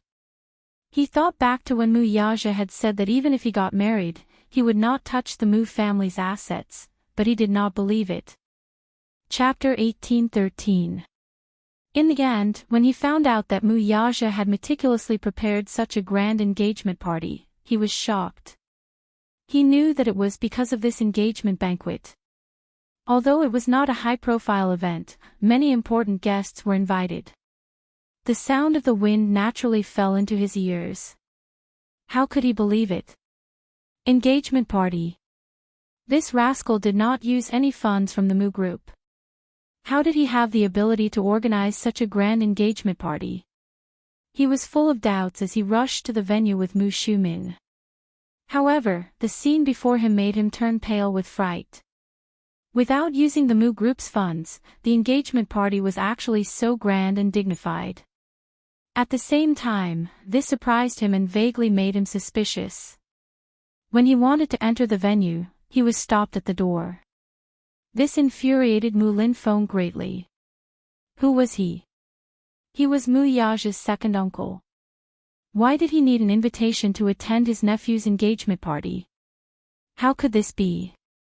Mu Linfeng felt like he was going crazy. If it were not for the 2 holes in his nose, he would have been angered to death. He was filled with hatred. Mu Shumin was also rebuffed. She rushed all the way here but was stopped at the door. She had lost all her face. Hence, when she saw Mu Yaja and Yunshushu smiling as they sent the guests off, she suppressed her anger with great difficulty and did not explode on the spot. When Mu Yaja saw them, he still gave them some face and called out coldly, "Second uncle." However, he ignored Mu Shumin as if she was invisible. Mu Shumin was so angry that she almost vomited blood. Just as she was about to flare up, Mu Linfeng held her down. Only then did she swallow her anger and calm down. "You still have the cheek to call me second uncle?" Most of the guests had left, so Mu Linfeng stood at the door and knocked his walking stick on the floor. He said angrily, "What do you mean by this? What are you trying to do by coming to this island without telling everyone in the Mu family? Are you trying to rebel? Or will you only stop when you anger me to death?" "Second uncle, you're exaggerating." Mu Yaja hugged Yun Shishir tightly, but his expression was indifferent. "Shishir and I should invite guests who sincerely wish us well for our engagement party. As for those who treat us coldly and have bad intentions, there is no need to invite them." Bad intentions. Mu Linfeng frowned deeply, but he was so angry that he laughed. "Rascal, are you trying to anger me to death? Didn't I warn you not to have anything to do with this woman? The sooner you cut off the relationship between you and her, the better. I don't approve of her, so naturally, I won't allow her to take half a step into the Mu family. I've told you this clearly, but you didn't listen, did you?" Gong Jia heard the commotion and walked to the door. However, when he saw this scene, a cold light flashed in his deep eyes. A cold arc appeared on his lips. He walked to Yun Shishir expressionlessly, but his exceptionally cold gaze landed on Mu Linfeng. Mu Linfeng was so angry that he did not notice that the indifferent man standing behind Yun Shishir had completely exploded in anger. "I heard about your engagement from someone else. You hid it from everyone in the Mu family and actually came here to get engaged with this unknown woman. I think you're going to ruin the Mu family's reputation." "Shut up. Shut up." Chapter 18:14. Gong Jia and Mu Yaja spoke in unison, almost at the same time. As soon as he said that, the two men exchanged glances. Gong Jia's eyes, however, were filled with inexplicable hostility. He instinctively pulled Yun Shishir aside and looked at Mu Yaja unhappily. His eyes were burning with anger as he pointed at Mu Linfeng and Mu Shumin. "What's going on?" He had thought that this engagement ceremony would receive everyone's blessings. However, these two people had suddenly jumped out to criticize him. Gong Jia sized up the middle-aged man and woman standing in front of him. Based on their words, he could tell who they were. They should be from the Mu family. However, they had been so aggressive from the moment they appeared. They even insulted his sister and called her a wild woman. These words fell clearly into his ears. What wild woman? When Gong Jia heard this, he was filled with anger but had nowhere to vent it. He held her hand tightly, and every joint in his body stiffened. Yun Shishir was shocked by Gong Jia's anger. She could not help but reach out to comfort Gong Jia's shoulder. However, she saw him glaring at Mu Yaja and questioning sternly, "How dare they call my sister a wild woman? Who gave them the guts?" Mu Linfeng was inexplicably furious when he heard this. Where did this arrogant brat come from? How dare he say such things? What did he mean by, "Who gave them the guts"? This man's tone was so arrogant. Did he know who he was shouting at? If he knew, he would probably feel the greatest remorse. Humph. It seemed that this brat was a typical example of a young and impetuous man. He probably did not know who he was offending. Mu Linfeng was so angry that he could not speak. Mu Shumin stood at the side and mocked, "Who is this arrogant brat? Looking at his face, he seems to be this wild woman's biological brother.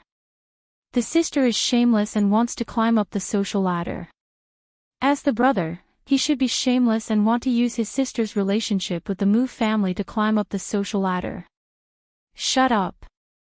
Mu Yaja's eyes darkened as he reprimanded Mu Shumin. Mu Shumin was so angry that he frowned, and his face twitched. "Yaja! Who are you asking to shut up? I asked you to shut up. Mu Yaja was fuming. He stared at Gong Jia holding Yun Shishir's waist and said coldly, "Let her go. She's my sister, of course, I have to protect her. In the past, she was bullied because I wasn't around. Now, I won't let anyone humiliate her." As he spoke, he did not let go of her hand. He suddenly regretted it. This was only an engagement, and he had to watch as his sister was humiliated. Looking at the situation, it wasn't the first time this had happened. Gong Jia did not dare to imagine how much his sister had suffered when he was not around. What did this mean?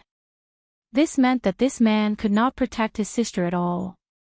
This meant that he did not have the ability to do so. How could he be assured to hand his sister over to this man? He did not even have a reason to convince himself. At the thought of this, Gong Jia shielded Yun Shishir behind him even more.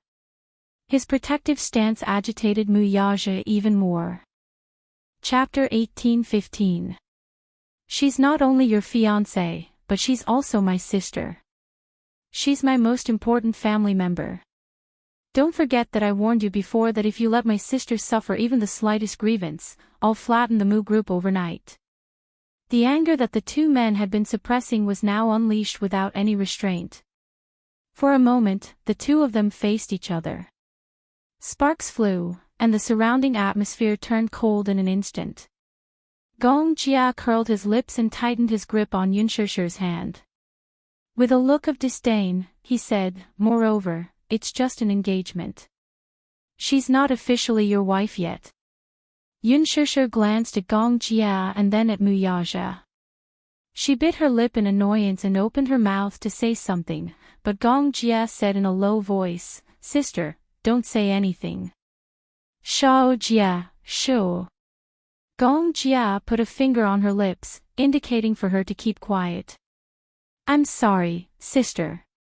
I can control my temper in any matter, but not in this matter. Shao Jia, you, listen. Just based on the fact that the Mu family called her a wild woman of unknown origin, I can't sit back and do nothing." With that, Gong Jia looked coldly at Mu Linfeng, but his gaze was full of hostility. Mu Linfeng, on the other hand, was taken aback by his insolent words. "Flatten the Mu group overnight." Mu Shumin repeated, but she felt that it was very funny. She suddenly let out a cold snort. "You brat, not only do you have a big temper, your tone is also not small. I don't know what you're going to do to flatten the Mu group." Mu Linfeng was stunned and kept quiet. Why did he have a feeling that this man wasn't just spouting nonsense? He glanced at Gong Jia and gradually felt that although this young and arrogant man had an extraordinary aura, he was not a simple person. That was because he saw Gong Jia's eyes. Those were the arrogant eyes of a king. They were insufferably arrogant and unruly. It was as if he could trample the whole world under his feet if he wanted to. Gong Jia sneered and mocked, "Remember, my sister is nobler than you. You're not worthy of my sister." Mu Shumin's eyes were filled with anger, but they were full of mockery. "Not worthy of her? Who do you think your sister is? She's just a lowly commoner.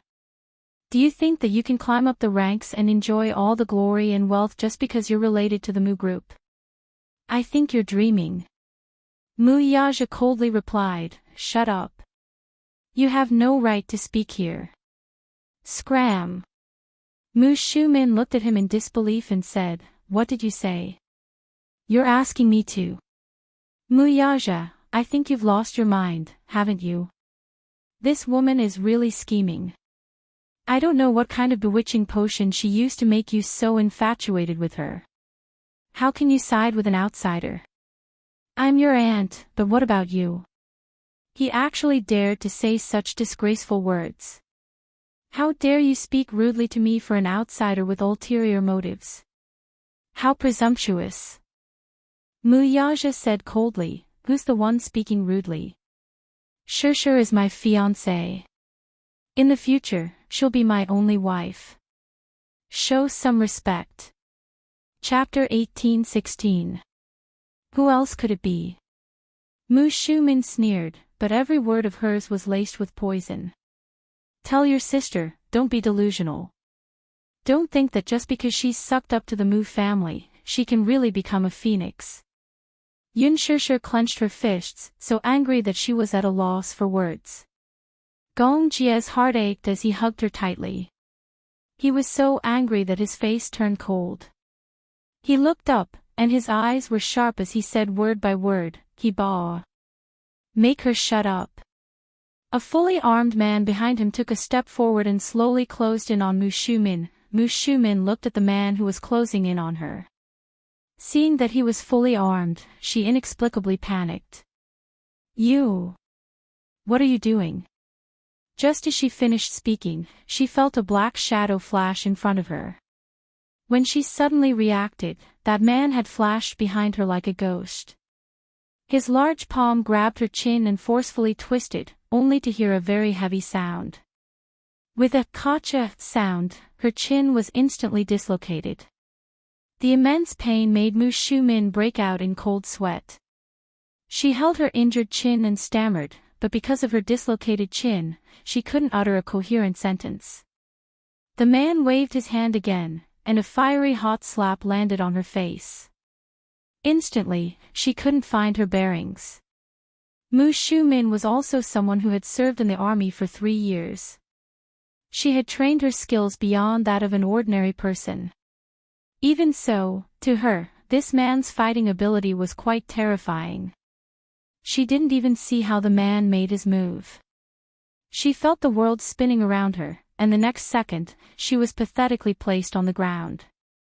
This slap almost perforated her eardrums, and there was a loud buzzing sound in her ears, causing her to see black and white in front of her eyes. Even her brain was a little dazed. Yun Shishir was tongue-tied at this sight. She then turned to look at Gong Jia in shock. Mu Yaja's expression changed, but he didn't say a word. In fact, even if Gong Jia didn't do it, he would have done it. This Mu Shumin was really too presumptuous. When Mu Linfeng saw this, he was inexplicably shocked and furious. Stop! He ba. Continued to hit her. Gong Jia, who was holding Yun Shishir in his arms, casually said this. Mu Linfeng was about to stop him, but the man pushed him aside. Mu Shumin was in so much pain that she was in tears. However, in the next second, she felt her collar was pulled up again.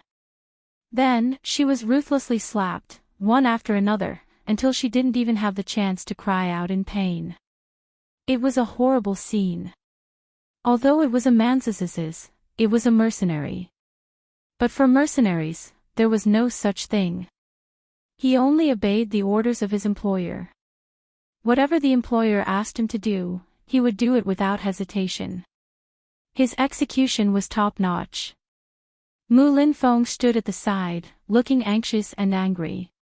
He looked at Mu Yaja, who was watching indifferently from the start, with a hateful expression. You're just going to watch your aunt be humiliated, aren't you? Mu Linfeng glared at him fiercely, his voice trembling badly. Mu Yaja sneered. Only in this aspect, he and Gong Jia were on the same side. Second uncle, you're wrong. Aunt's mouth really needs to be disciplined. Since that's the case, why don't we discipline her properly? Otherwise, he really doesn't know the immensity of heaven and earth. Chapter 18:17. Therefore, since someone was willing to help him, why wouldn't he do it? As a nephew, he could not be rude to his aunt, or he would be offending his superior. However, if Gong Jia were to step in, it would be considered as helping Yun Shishir vent her anger. Even if Gong Jia did not step in this time, Mu Yaja would still secretly teach Mu Shumin a lesson. Stop! Stop hitting him! Mu Linfeng stomped his feet in anger. Gong Jia remained expressionless as he held Yun Shishir's shoulders and looked coldly at Mu Shumin, who was being punched and kicked on the ground, without any intention of backing down. It was as if this was the only way to appease his unhappiness. Herbo was one of the top experts by Gong Jia's side. As a veteran mercenary of mercenary paradise, he had a lot of experience. After 10 years of war, his body was practically made of steel. Even the blood flowing in his body was like a strong liquid made of molten iron. Don't be fooled by the fact that he didn't use much strength in that punch. Even so, with just a few slaps, she would definitely fall apart. Mu Shumin was beaten black and blue, but even so, Gong Jia had no intention of retracting his order. He had decided to beat this woman, who had offended his sister, to death. In front of Yun Shishir, he might be obedient and docile like a sheep without any temper, but other than that, in the eyes of his subordinates, Gong Jia was a rather vicious and merciless person. How vicious and merciless was he? It could be said that he was an extremely vicious person despite his young age. Anyone who angered him would end up in an especially tragic state. Yun Shishir's heart skipped a beat as she watched. Even though she detested this woman for speaking without restraint, Gong Jia's subordinates were still too ruthless in their actions. She could not bear to watch any longer. This was definitely not a joke. If this went on, one could imagine that even if she did not lose half her life, she would have a few broken ribs. But the current atmosphere was too strange. While Mu Yaja remained unmoved, Gong Jia's face remained impassive. In fact, his lips even curled into a sinister smile. Thus, she said fearfully, "Shao Jia, stop hitting me. If this goes on, she'll lose her life." "Sis. You don't have to speak for her. Have you forgotten what she said about you?" Gong Jia said expressionlessly, "How dare this woman humiliate you? I will never forgive her." Mu Linfeng retorted furiously, "How arrogant of you. Do you know who we are? How dare you touch the Mu family? Do you know what kind of disgraceful thing you're doing? If you continue beating him like this, you'll beat him to death. How dare you?" Gong Jia glanced coldly at Mu Linfeng and said nonchalantly, "I want her life. You dare to bully my sister? You deserve to die. Otherwise, do you think that the Gong family can be bullied by any Tom, Dick, or Harry? The Mu family? Who do you think you are? Do you think that the Mu family can do whatever you want and bully others? I'd like to see if the Mu family or the Gong family is more capable." Mu Linfeng was stunned and looked at him in disbelief. The Gong family? What did this man just say? The Gong family? Could he be from the Gong family? Chapter 18:18. The only thing she was concerned about now was that Mu Shumin was about to lose her life. Even though she hated her, today was the happiest day of her life. She did not want to cause any bloodshed because of one person. She would not feel good if they parted on bad terms because of this. Hence, she said in a pleading tone, "Shao Jia, listen to me, okay? At least not here. Today is my engagement day. Don't make such a big fuss. Don't overdo it. Okay?" When Gong Jia heard this, he frowned but did not object forcefully. He took a deep breath and opened his eyes abruptly. With a sharp gaze, he said, "Stop." Almost at the same time he finished speaking, Herba stopped and retreated behind him, ready to receive orders at any time. "You're too heavy-handed. What if you kill her?" Gong Jia reprimanded impatiently. He Ba looked confused. Didn't he ask him to be heavy-handed? Today is my sister's important day. How unlucky would it be if I kill her and get covered in blood? Gong Jia reprimanded again. Whatever Yun Shishir said, it was the truth. According to his original intention, a woman like her should be killed as soon as possible. However, his sister said that he could not kill anyone on such an important day. He immediately changed his stance and stood on the same side as Yun Shishir. The corners of Mu Yaja's eyes twitched fiercely. This Gong Jia was really not an ordinary person. In front of his subordinates and Yun Shishir, he was Satan on one side and an angel on the other. Earlier, he had viciously said that he wanted Mu Shumin's life. Once Yun Shishir spoke, he immediately flapped his wings like an adorable little angel and flew around Yun Shishir. Mu Linfeng walked to Mu Shumin only to see her lying face down on the ground, unconscious. When he turned her over with difficulty, he saw that her eyes were rolled back, her face was covered in blood, and her entire body was limp. Especially her two arms, they were curled up at an extremely twisted angle, as if they had been severely fractured, twisted into a terrifying angle. It was a tragic sight. It was already not easy to keep her life. Mu Linfeng's mind was in a mess. Hence, he did not care much and hurriedly called for people to carry Mu Shumin to the island's infirmary. As he escorted Mu Shumin away, he glared fiercely at Gong Jia with a hostile look. His heart was full of vigilance. This man was simply a terrifying existence. Mu Linfeng snorted coldly and left in a hurry. Mu Yaja expressionlessly ordered people to clean the mess on the ground. Gong Jia was unhappy to see Mu Shumin's infirmary. Hence, he comforted Yun Shishir. Sister. Don't spoil the fun because of her. She bullied you, and I've already ruthlessly retaliated. With today's lesson, she definitely won't let you suffer in the future. Shao Jie, don't you think you've gone overboard? Yun Shishir interrupted him. Gong Jia was stunned and looked at her with a hurt expression. How have I gone overboard? When did you become so violent? Yun Shishir looked at him sadly. She felt that she had inadvertently caught a glimpse of the terrifying and cold expression on his face just now. Somehow, she felt that this younger brother in front of her seemed a little unfamiliar. Gong Jia's gaze was stunned and he was full of grievances.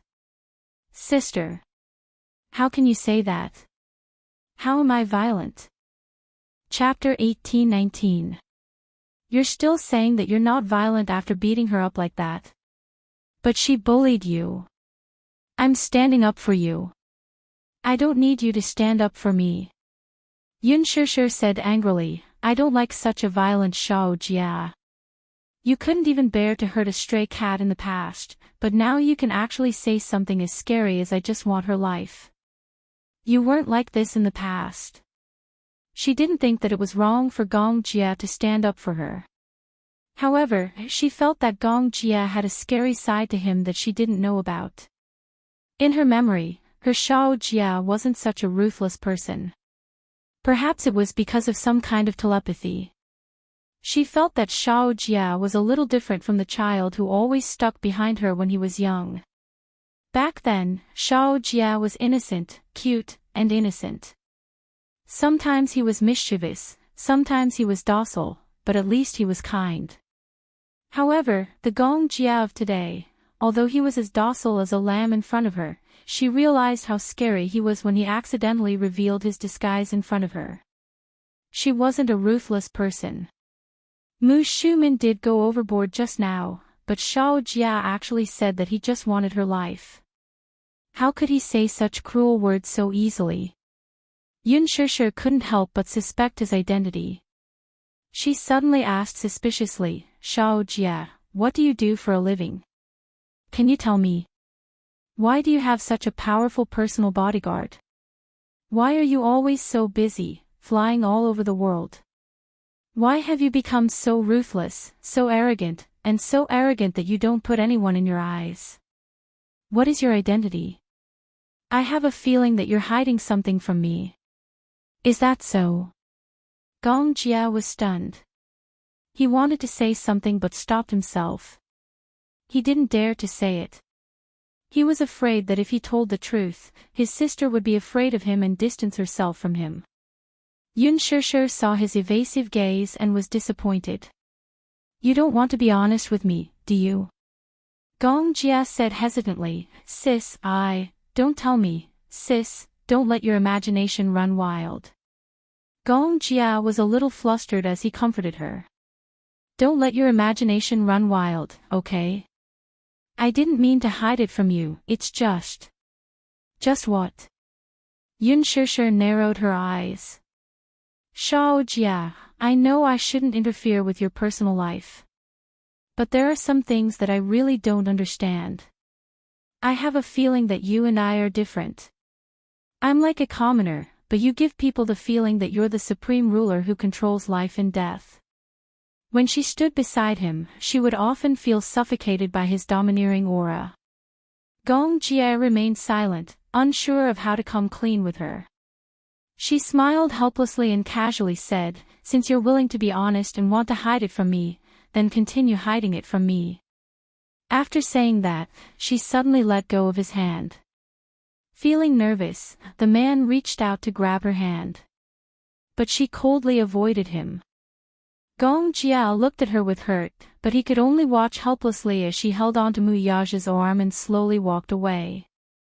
Mu Yaja looked at him coldly and then, as if to provoke him, slowly walked away with a playful smile. Gong Jiao was so angry that he clenched his fists and gritted his teeth. Do you think I should be honest with her about my identity? Chapter 18:20. Yu Yu rolled his eyes. He took a sip of his cola and suddenly leaned forward mysteriously. He lowered his voice and said, Do you know why I hid the fact that I'm in the hurricane group from Mommy? Why? Gong Jia asked, puzzled. Yu Yu sniffled and said pitifully, if Mommy found out that I was involved in smuggling, she would beat my ass. He sighed and shook his head. That's why I tried so hard to hide it until now. Even Mommy doesn't know my identity. In Mommy's eyes, I'm an innocent and cute child. So, I'll play this role well.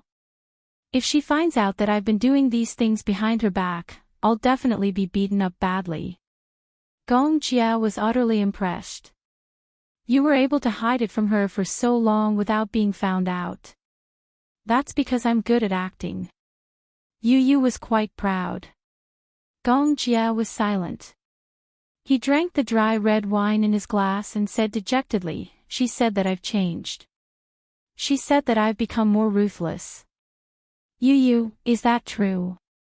Yu Yu sipped on his cola and gave him a look, telling him to figure it out for himself. Gong Jia frowned. What do you mean by that look? I think Mommy's right. Uncle, you're really ruthless. Yu Yu spread his hands and pretended to be innocent. How am I ruthless? Yu Yu rolled his eyes and said, Hanging a pirate on a cargo ship under the scorching sun for 3 days and drying him alive. Only my dear uncle would do such a heartless thing. Gong Jia was silent again. He hijacked my cargo ship and shot one of my crew members. Leaving him under the scorching sun for 3 days is considered a light punishment. Then using a live hostage as a gun to practice shooting, only you would do that, right? Yu Yu asked again. Gong Jia defended himself. That hostage was the leader of a terrorist organization and wanted to assassinate me. Yu Yu was speechless. Gong Jia felt good about himself and said, Actually, I feel that I'm very kind. Yu Yu looked at him as if he was looking at a hopeless idiot. Uncle, I think your worldview might be a little different from Mommy's. Why? Yu Yu seriously. Look, in Mommy's worldview, killing, arson, smuggling, armed, these people are defined as bad people. Gong Jia nodded thoughtfully. But there are so many options, how many of them do you have? Have you killed anyone? Yes. Have you set fires? I bombed the presidents. Do you smuggle? Do you have an armed group? Yu Yu shrugged helplessly and then laughed. Look. In Mommy's heart, you're a heinous villain. Gong Jia was instantly disheartened and felt that there was nothing left to live for. Also, Mommy might be angry because she feels that you're hiding something from her. She actually cares about you a lot and wants to integrate into your world, but you seem to be deliberately hiding things from her, making her feel lonely. After all, Mommy's heart is more sensitive and fragile. Then what should I do? Should I tell her everything? Yu Yu said, then let her know that you've killed people, set fires, and committed all kinds of crimes. Gong Jia was speechless. He couldn't tell her the truth. Chapter 18:21. If you tell mommy the truth, she will be frightened. If she finds out that the brother she has been taking care of since young is such a scary person. TSK TSK TSK. Yu was gloating over his brother's misfortune. Then help me think of a solution and tell me how to deal with this. Gong Jia ordered. Little Munchkin said proudly, I won't do it. Do as you see fit. You have to deal with your own problems, don't push it to others. With that, he stood up and was about to leave. Gong Jia, who was behind him, suddenly flashed an evil smile. You want to leave? Sure. My dear little nephew, I don't mind dragging you down with me. When the time comes, I'll tell your mommy that you're in the same organization as me, and you've also killed people, set fires, and even hacked into the Pentagon's defense network to smuggle firearms. Guess what her expression will be like? Yu paused and turned around, giving Gong Jia a murderous look. How dare you? Do you think I won't? Gong Jia was not afraid of the threat in his eyes. Yu clenched his fists. He could not understand Gong Jia's thoughts and did not know if he would betray him. Hence, he took a deep breath and walked back to the table, forcing himself to sit down in front of him. Gong Jia poured him half a glass of Coke gently and pushed it in front of him. If I have to think of a solution, why don't we not deal with it? What? Deal with it coldly. Don't mention this matter. When this is over, make up an identity for her. Mommy will believe you. Gong Jia was speechless. So simple. What else can we do? Mommy can be smart sometimes, but most of the time, she is very stupid. Gong Jia nodded thoughtfully and suddenly looked at Yu with a deep gaze. Yu. Yes. Can I ask you a question? What is it? Gong Jia suddenly approached him, stared into his eyes, and asked in a deep voice, Are you willing to go to the headquarters with me? My father wants to see you. Yu's expression froze as his eyes widened in astonishment. Your father wants to see me. According to his position, he is your superior. According to seniority, you should call him grandfather. Yu frowned but did not say a word. Suddenly, he asked curiously, Why does he want to see me? As the #1 genius of the Hurricane Group and one of the developers of the Heavenly Eye, I'm naturally curious about your true face. He has already mentioned this to me for a long time, but he always considered that you might not be willing, so he never put it on the agenda. It just so happens that he wants to ask for your opinion. Yu fell silent again. Gong Jia asked, Why? You don't want to? No. Yu shook his head and said truthfully, Before I knew he was my grandfather, I had always wanted to see him. In my heart, he is a very powerful paragon. He was able to develop the Hurricane Group into such a magnificent territory. He is a genius leader and the person I admire the most. After a pause, he suddenly laughed and said, But after knowing he is my grandfather, I am not so impulsive about wanting to see him. Why? Yu said truthfully, Because I don't know what identity I should use to see him. Gong Jia was speechless. Chapter 18:22. Unless mommy is willing to return to the Gong family. If that's the case, then I will be willing to see him. Gong Jia slowly poured himself a glass of red wine. His slender fingers gently caressed the rim of the glass as if deep in thought. Yu pursed his lips and smiled helplessly. No matter what, he would always be on the same side as mommy.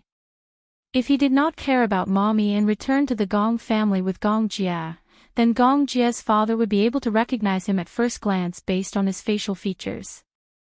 When that time came, he would find out that it was mommy. If it caused mommy trouble, that would not be something he wanted to see. Gong Jia sized him up and suddenly remembered that Yun Shishir was unwilling to return to the Gong family because of Mu Yaja. He felt wronged. He asked, Yu, why do you think a woman can sacrifice everything for love? Yu was stunned. The corners of his eyes twitched violently as he silently complained, Uncle, I'm your nephew, not an encyclopedia. You don't have to ask me everything, do you? Because Uncle feels that my little nephew knows everything from heaven to earth. Since you're so smart, you'll definitely be able to give me an answer. Gong Jia lazily rested his chin on his hand and looked at him silently. Yu was silent. Then, he calmly stirred the cola in his glass. He bit the straw and blew on it until it bubbled. He took a sip and said vaguely, because we have different views on love. Love, to a man, may only be a part of a man. But to a woman, it may be her everything. When Gong Jia heard this, he was shocked. He sighed and said, Yu, are you a relationship expert? You've said the essence of it in one sentence. Yu looked at him with disdain and said coldly, I can't be considered a relationship expert. This is what I've read in books. Gong Jia's lips curled into a smile. He felt that this little nephew of his who was still childish but spoke with such sharp words was too cute. I still can't understand women who see love as their everything. Yu glanced at him from the corner of his eyes and asked nonchalantly, Uncle, have you been in a relationship before? Gong Jia frowned. Why are you asking this? Asking about your relationship history. Why, can't I ask? I don't have a relationship history. Gong Jia replied. Yu clicked his tongue and said disdainfully, no wonder. So you've never been in a relationship? Uncle, have you been with a woman? What? That means, a relationship between a man and a woman without a romantic relationship. For example, a spiritual partner. Yu. Pfft. Gong Jia couldn't help but spit a mouthful of red wine on Yu's face. Yu shut his eyes abruptly. His rosy cheeks were flushed red, and he instantly looked a little disheveled. His long and thick eyelashes, in particular, were stained with the wine. His delicate brows furrowed slightly in displeasure, but he managed to keep his emotions under control and did not explode. Gong Jia looked at him blankly and said apologetically, Yu, I'm sorry. I didn't mean it. Yu didn't want to bother with him. He took a warm handkerchief and carefully wiped his face clean. Chapter 1823. Gong Jia's mind was in a mess.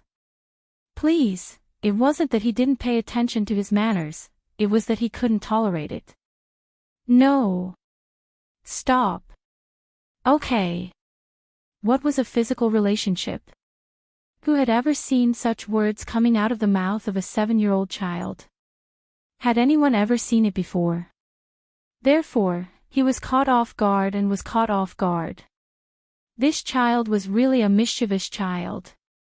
Gong Jia held back his laughter and didn't know whether to laugh or cry. What do you mean by a physical relationship? What do you mean by, your little brain can't think? A physical relationship is a relationship between a man and a woman that is maintained purely from a biological point of view. If I were to use a simpler term to describe it, it would be, bed partners. Gong Jia was dumbfounded. Yu tilted his head elegantly and asked calmly, why? Am I wrong? What nonsense is your little brain thinking about all day? How do you even know about this? Cough. Gong Jia was once again flustered. He felt that it was a little too far-fetched. Yu smiled and said, I've been studying psychology and sociology recently. Yes, that's what I've been studying recently. Gong Jia lectured him sternly, it's too early for you to be concerned about this. I've always been so ahead of myself. It's good to spend more effort on your studies. Gong Jia smiled and said, don't look at this messy psychology. Have you revised your homework? Yu curled his lips in disdain and said casually, I've already prepared my homework for the third-year science course in high school. So, it's really boring normally. Gong Jia was still dumbfounded. You're lying. How was that possible? He was only in elementary school at this age. How could he understand such profound knowledge in high school? He had already prepared for it. That was so unbelievable. Gong Jia took a deep breath and found it hard to believe. Yu said disdainfully, these questions are very simple. I'll know them after flipping through the books once. As for the humanities, I'm not interested. Anyway, it's all rote memorization. I'm not interested in preparing for it. Gong Jia, no wonder this child's EQ was so high. It turned out that he spent all his extra time studying psychology. That was too scary. When his sister gave birth to him, she must have had a genetic mutation to give birth to such a shocking genius. I'm guessing that you've never been in a relationship before, Mommy's actions. In fact, women were more emotional creatures, and most of them lacked a sense of security. That's why they values their families as family. Actually, I understand Mommy. Mommy Tess right, Mommy tease her s her tt she test, t. Therefore, in order to protect her family, she did not hesitate to give up everything, t. Even if I told you, you wouldn't understand. You don't understand women. You make it sound like you know a lot, Gong Jia said indignantly. Mommy and I depended on each other since we were young. I'm the one who understands Mommy the most. Don't I have the right to speak? Gong Jia was speechless. I'm talking to a cow. I don't even have a woman at my age. You won't understand even if I explain it to you. Yu mocked. Chapter 1824. He suddenly glanced at him meaningfully from the corner of his eyes and snickered. Don't tell me. Uncle is still a pure and innocent virgin. Gong Jia's handsome face instantly flushed red with shyness. He furrowed his brows and tried to pretend to be calm, but even so, his body's reaction was very honest. Even the tips of his ears had turned red. Yu's mouth opened into an O shape. He was overjoyed. No wonder. It turns out that uncle is a little virgin. Gong Jia pretended to be serious and looked at Yu who was snickering. He pretended to threaten him. Don't laugh. Pfft. Gong Jia was furious. Yu, are you looking down on me? Of course. Uncle is already 24 years old. You probably haven't touched a woman's finger. Well, it's not that I haven't touched a woman. Gong Jia said unwillingly, previously, I was drugged by a woman at a party. I almost died in her hands. Yu's eyes lit up when he heard that there was gossip to dig up. He curiously went forward and asked, what happened after that? I broke one of her hands. Yu was stunned. So violent. It was very like his style. Then, how did you solve it? Gong Jia cleared his throat awkwardly and coughed a few times. Suddenly, he said, I soaked in an ice pool for a night. Yu was dumbfounded. Uncle, are you so cruel to yourself? Gong Jia touched his forehead. Yu smiled and said, women are a very charming little animal. I feel that Mommy is a completely different person from before she fell in love. In the past, she was a standard career woman. She always liked to shoulder all the responsibilities on her own as if she was indestructible and could bear all the responsibilities. After she fell in love, she instantly turned into a clingy little mommy. Daddy spoiled her like a little princess. It was only after she fell in love that I realized how cute she was when she acted spoiled. Women still need to be pampered.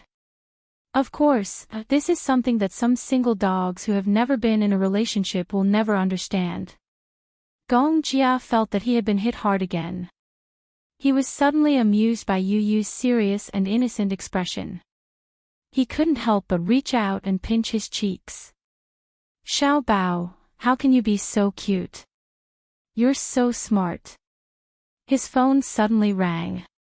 Gong Jia glanced at the screen and saw that it was a call from Yun Shishir. He exchanged glances with Yu Yu. Yu Yu gave him a look, and Gong Jia immediately picked up the phone. "Sis, little Jia." Yun Shishir's slightly helpless and guilty voice came from the other end. "Just now I shouldn't have been so fierce to you. Sis was wrong, I didn't do it on purpose." Yun Shishir's voice sounded helpless and weak. After she calmed down, she realized that her tone had been very hurtful. In her guilt, she called him to apologize. "I'm being overly sensitive. Perhaps you're hiding it from me because you have a reason that you have to tell me.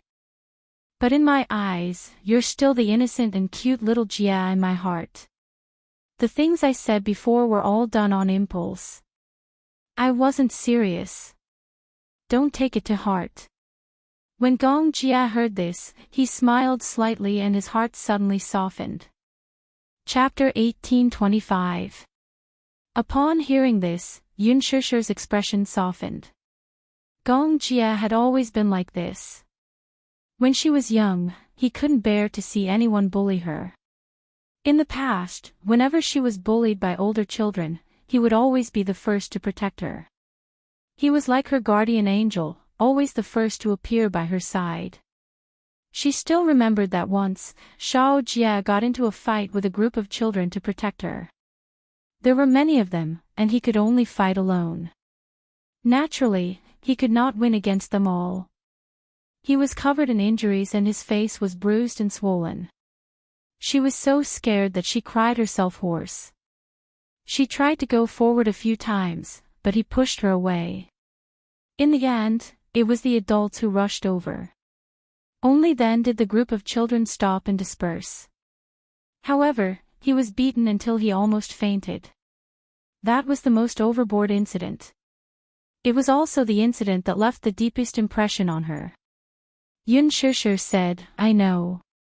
As for my identity, I'll find a suitable time to tell you." "Okay." After hanging up, Gong Jia and Yu Yu gave each other a high five. "I told you. Mommy will definitely regret being so fierce to you. She's the most soft-hearted." Yu Yu was the one who knew his mother best. After the engagement banquet ended, Jiangshan actually did as he promised and obediently sent over a big red packet. Yun Shishir opened it and saw that it was a 7-figure sum. It was a generous gift, and she did not know whether to laugh or cry. She could almost imagine Jiangshan's aggrieved expression at this moment. She didn't expect that her unintentional joke would be taken seriously by him. When she returned to her room, she looked at the mountain of presents and felt happy and sweet. At this moment, she finally understood why the bride was the happiest woman in the world on the day of her wedding. It was probably because every relationship went through ups and downs before finally bearing fruit. Being able to spend time with the person you love was probably the most blissful expression. At this moment, a line from a song suddenly flashed across her mind, "I've finally waited for you. Luckily, I didn't give up." Happiness comes with great difficulty, so people cherish it even more. Suddenly, the sound of approaching footsteps came from behind. Yun Shishir suddenly came back to her senses. Just as she was about to turn around, a pair of strong arms tightly wrapped around her waist. Muyaja hugged her from behind and pulled her into his embrace. He lowered his eyelashes and buried his handsome face in her hair, greedily sniffing the fragrance of her hair. "What are you thinking about?" His gentle and magnetic voice was close to her ears. His warm breath constantly brushed against her elegant and enchanting neck, but it caused her entire body to tremble. Just as she shrunk her shoulders back, who would have thought that he would suddenly press against her ear and intimately suck on her cute little earlobe, but it caused her heart to beat like thunder. I what? Don't be like this," Yun Shishir gently pushed him away.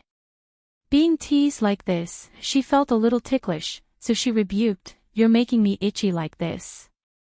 Who asked you to be so seductive and seduced me? Don't tell me you're allowed to push me away." The man smiled, but he was not forced back by her rejection. Instead, he became even more aggressive. He bit her earlobe and intimately sucked on it. After a few teasing, her face immediately reacted and spread like a fire. The blush spread from her cheeks to her ears and even her body was slightly hot. Chapter 1826. Don't. Yun Shishir couldn't stand the tickling and giggled. His breath on her neck made her unbearable. Just as she was about to beg for mercy, he grabbed her shoulders and suddenly turned her body around. He hugged her waist and supported her forcefully. Muyaja lowered his gaze, admiring her bashful and seductive look, especially her pair of well-defined eyes. Her eyelashes fluttered like butterfly wings, which accentuated her coquettishness. She looked extremely seductive when she smiled. Little idiot, do you know? Muyaja nodded and leaned closer to her. He looked at her from an extremely close distance. Their lips were connected and the tips of their noses were touching. Even her eyelashes could feel the touch of his face clearly. Such an intimate distance made her heart beat like a drum. Every sound seemed to be echoing in her ears. He pressed his lips against hers and breathed out, but left a sentence that made her face burn even more. You're so beautiful right now. Yun Shishir was so shy that she couldn't understand. She clenched her fists nervously and didn't know how to respond to him. Even if it wasn't the first time they were intimate, her reaction was still like a young girl. She bit her lips shyly and didn't know how to react. She clasped her hands behind her back and intertwined her fingers tightly together. Her delicate lips were stiff as if they were tightly pressed together. His praise carried a hint of ambiguity. No matter how stupid she was, she could feel that his body was tense at this moment, all of which was telling her that he desired her. Do you know? I've been holding it in until now. I really want to take you. Muyaja whispered sweet nothings into her ear, but it made her heart beat faster and she couldn't resist. She didn't realize that when this man said sweet nothings, he could be so deadly and bewitching. She pursed her lips and half rejected him. That's not very good, right? Right now, it's not night time yet. You don't have to care so much. Muyaja hugged her and wanted to kiss her red lips. Yun Shishir avoided him again.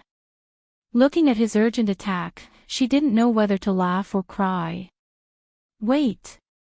The curtains are still open.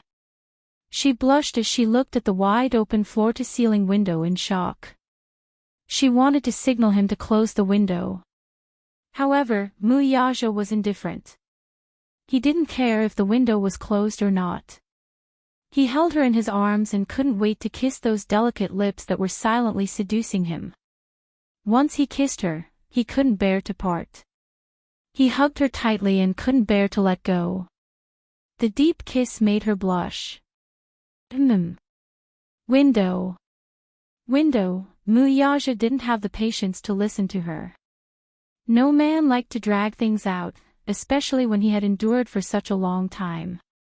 It wasn't easy for him to deal with those annoying fellows and finally have some private space with her. Hence, some things naturally had to be done in a race against time. Chapter 1827. Her heart calmed down a little. In the next second, her body was in free fall and fell onto the soft Simmons bed.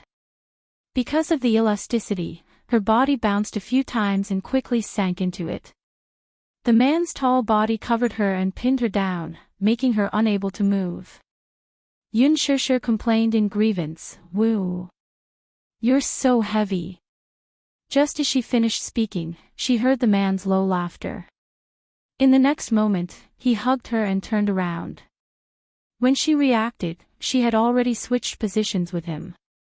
He was lying on the bed, and she, on the other hand, was already straddling him in an extremely suggestive posture.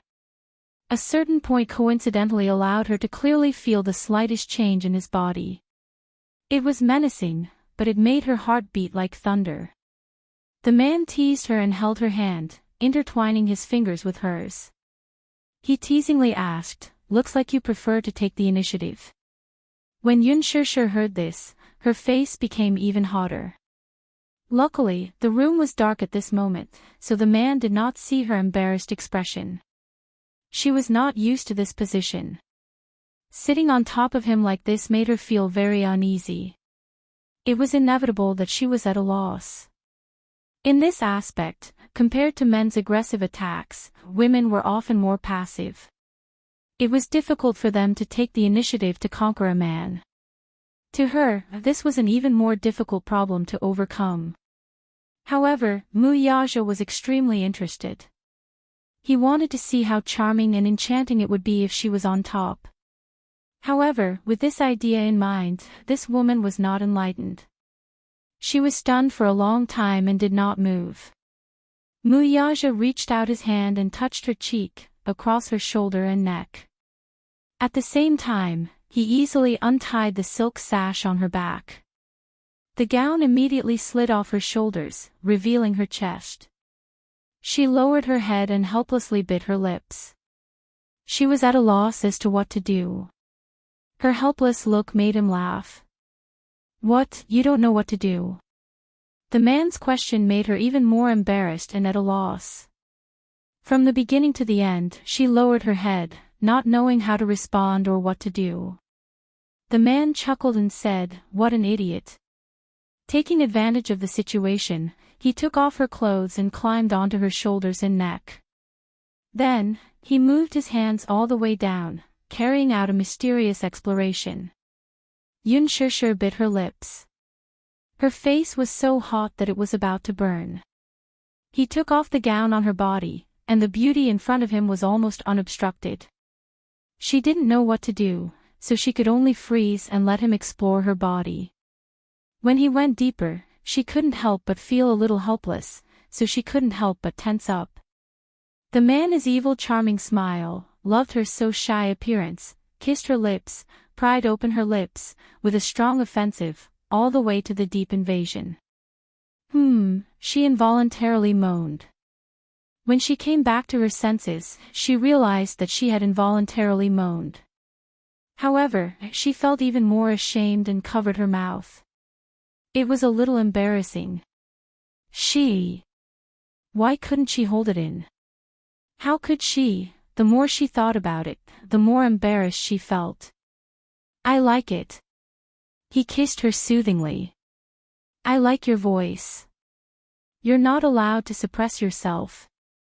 Yun Shishir pursed her lips, but she also noticed the tension in the man's voice. Chapter 1828. That was the place where he was most sensitive. When she kissed him just now, this action was more like a silent provocation. The man felt an electric shock spread all the way to his limbs and bones, especially. Since the wedding, he had been enduring himself until now. There were some things that did not need to be secretive anymore. It was better to be more direct. Thus, he nimbly took off her gown. To him, the current her was even more stunning than when she was in her gown. His body also started to become excited. In this position, he took possession of her. From the initial gentle invasion, until later, he could no longer hold himself back and gradually became fierce. Muyaja, she became more and more uneasy from his fierce attack and could not help but softly call out his name. Her weak voice was like a kitten's, but she did not know that this made it harder for him to restrain himself. The emotions that he had suppressed for a long time were like stormy waves, instantly drowning her. In the midst of the extreme joy, she was a little helpless. In the midst of his emotions, he could not help but lean close to her ear and bite her earlobe, murmuring her name over and over again. "Shishir," he gently called out her name. His charming voice made people unable to resist him. She closed her eyes and allowed herself to sink into it. When she fell into it, she was drenched in sweat. Gradually, she could not take it anymore. She panted and her breathing lost its frequency and became a little hurried. "Don't, slow down." She was a little unable to bear his overbearing possession, but she could not muster any strength at all. She could only beg for mercy weakly. Unfortunately, her pleas for mercy did not enter his ears at all, and he allowed his senses to continue to work on her. When it ended, she finally could not take it anymore and collapsed in his arms. Her entire body was soft and powerless.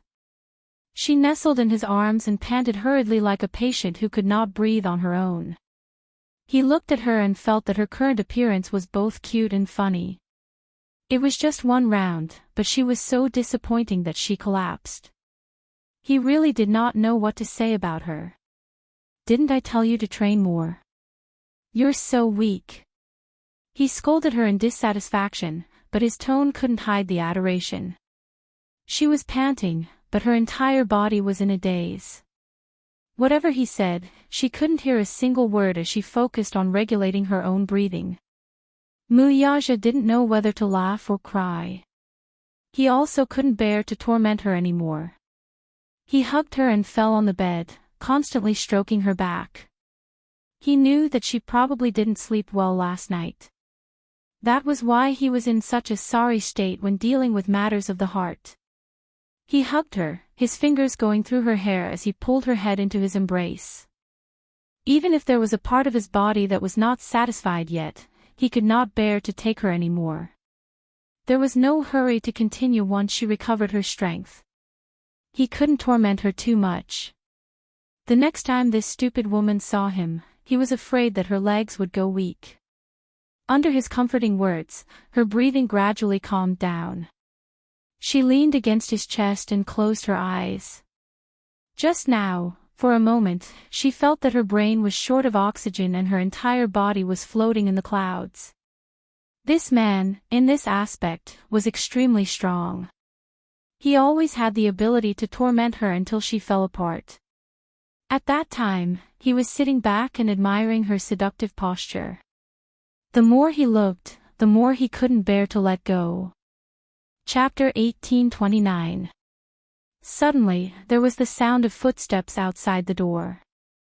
Muyaja was alerted and furrowed his brows. Then, there was a knock on the door. Xiao Yichen's voice passed through the door and into their ears. "Daddy, Mommy, are you there?" Hearing little Yichen's voice, Yun Shishir was jolted back to her senses from her exhaustion. She was greatly startled. Before they could react, a click was heard. It seemed to be the sound of the door opening from the outside. Seeing that no one was responding, Mu Yichen actually swaggered through the door. "Daddy, Mommy." Mu Yichen had already walked through the door with a confused look on his face. When Yun Shishir realized that the child had already walked through the door, she was so shocked that she wanted to scream. "Oh, my God!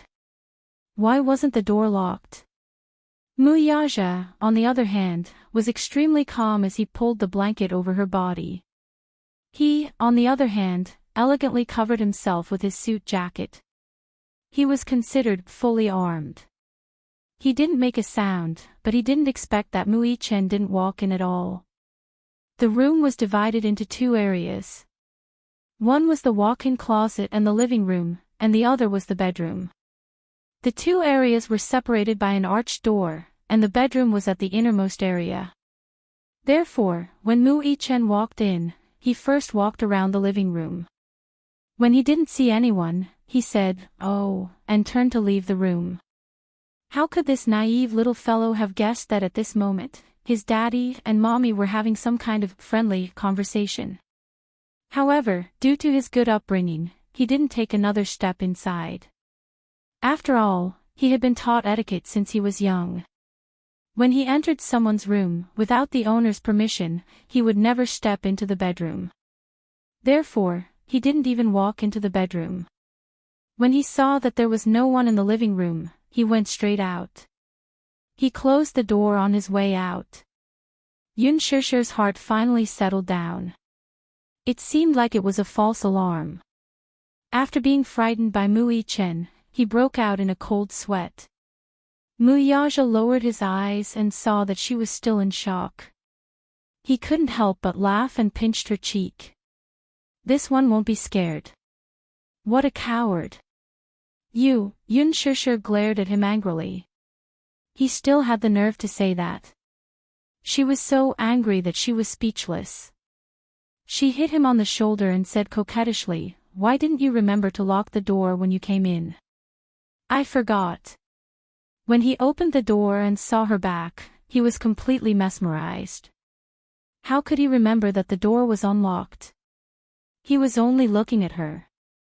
Naturally, he couldn't care about anything else. "You forgot."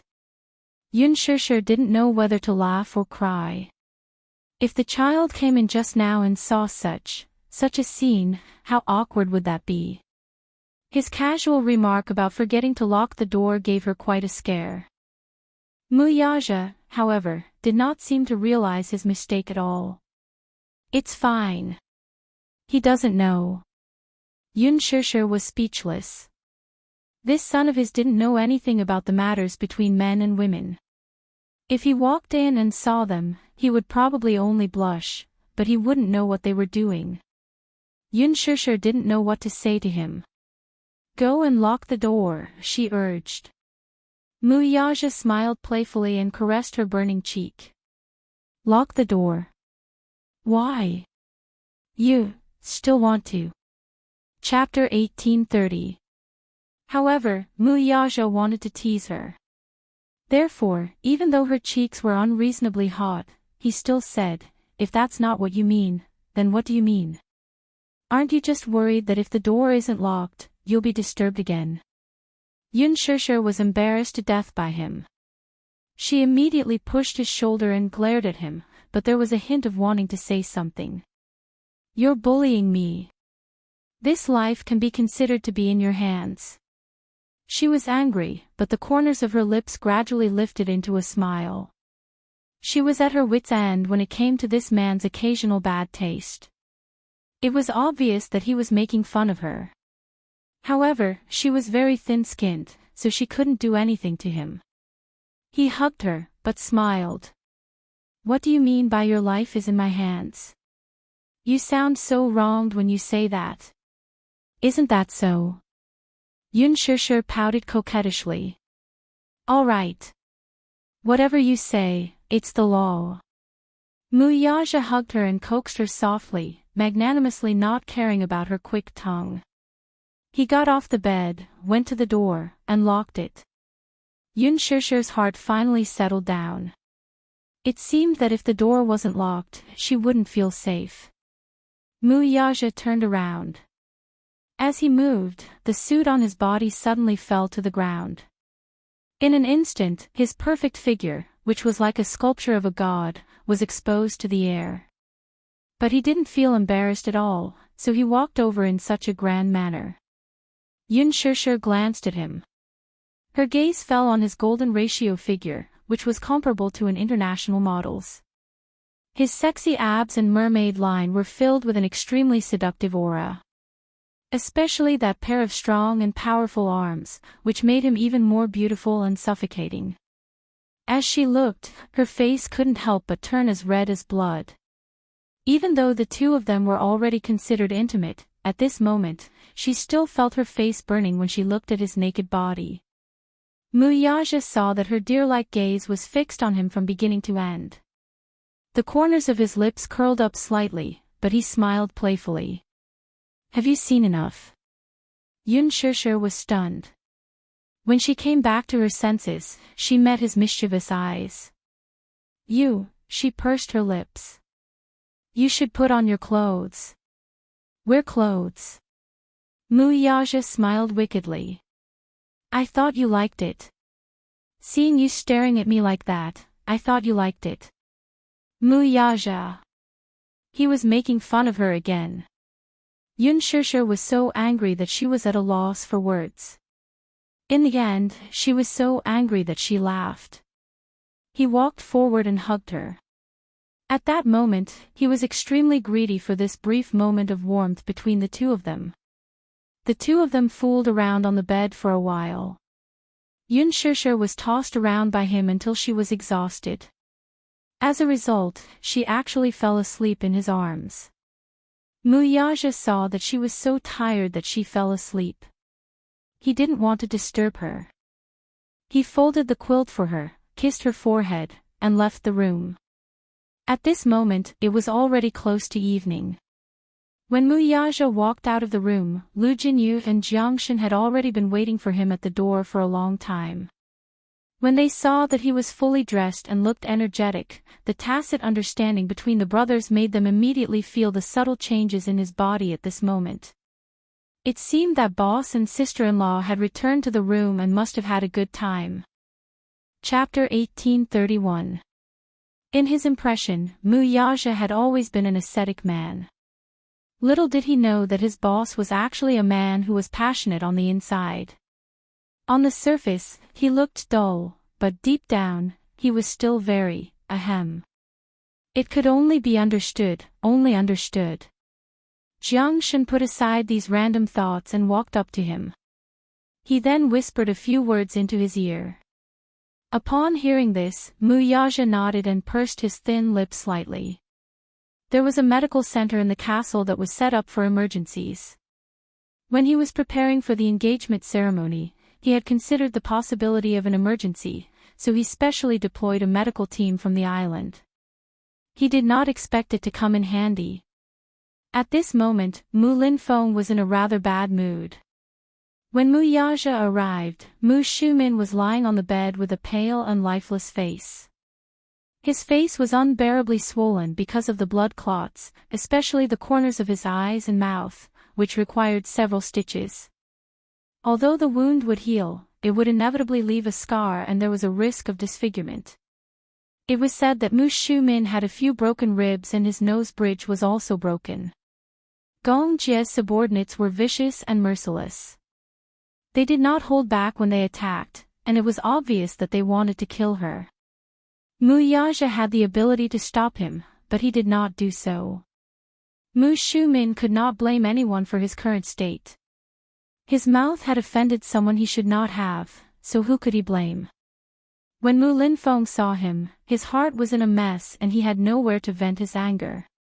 When he saw a certain man appear in front of him with a stern expression, Mu Linfeng felt that his dignity was being challenged. "You still have the cheek to come here." Mu Yaja sneered and did not give her any face when he spoke. "I didn't want to come over, but today is my engagement. Who would want to come to the ward and bring bad luck upon themselves?" Mu Linfeng was so angry that he was at a loss for words. His face was extremely ashen, but after taking a deep breath, a cold smile appeared on his face. "Ha! Good, very good. You little rascal, why didn't I realize that you were so capable before?" Today, he and Mu Shumin had rushed over with the intention of watching a joke. Initially, when he heard that Mu Yaja wanted to hold an engagement ceremony on the island, he thought it was ridiculous. Hence, his attitude was extremely contemptuous. It seemed that this brat really wanted to rebel. He actually stole the funds from the company's account and held this engagement without alerting the Mu group.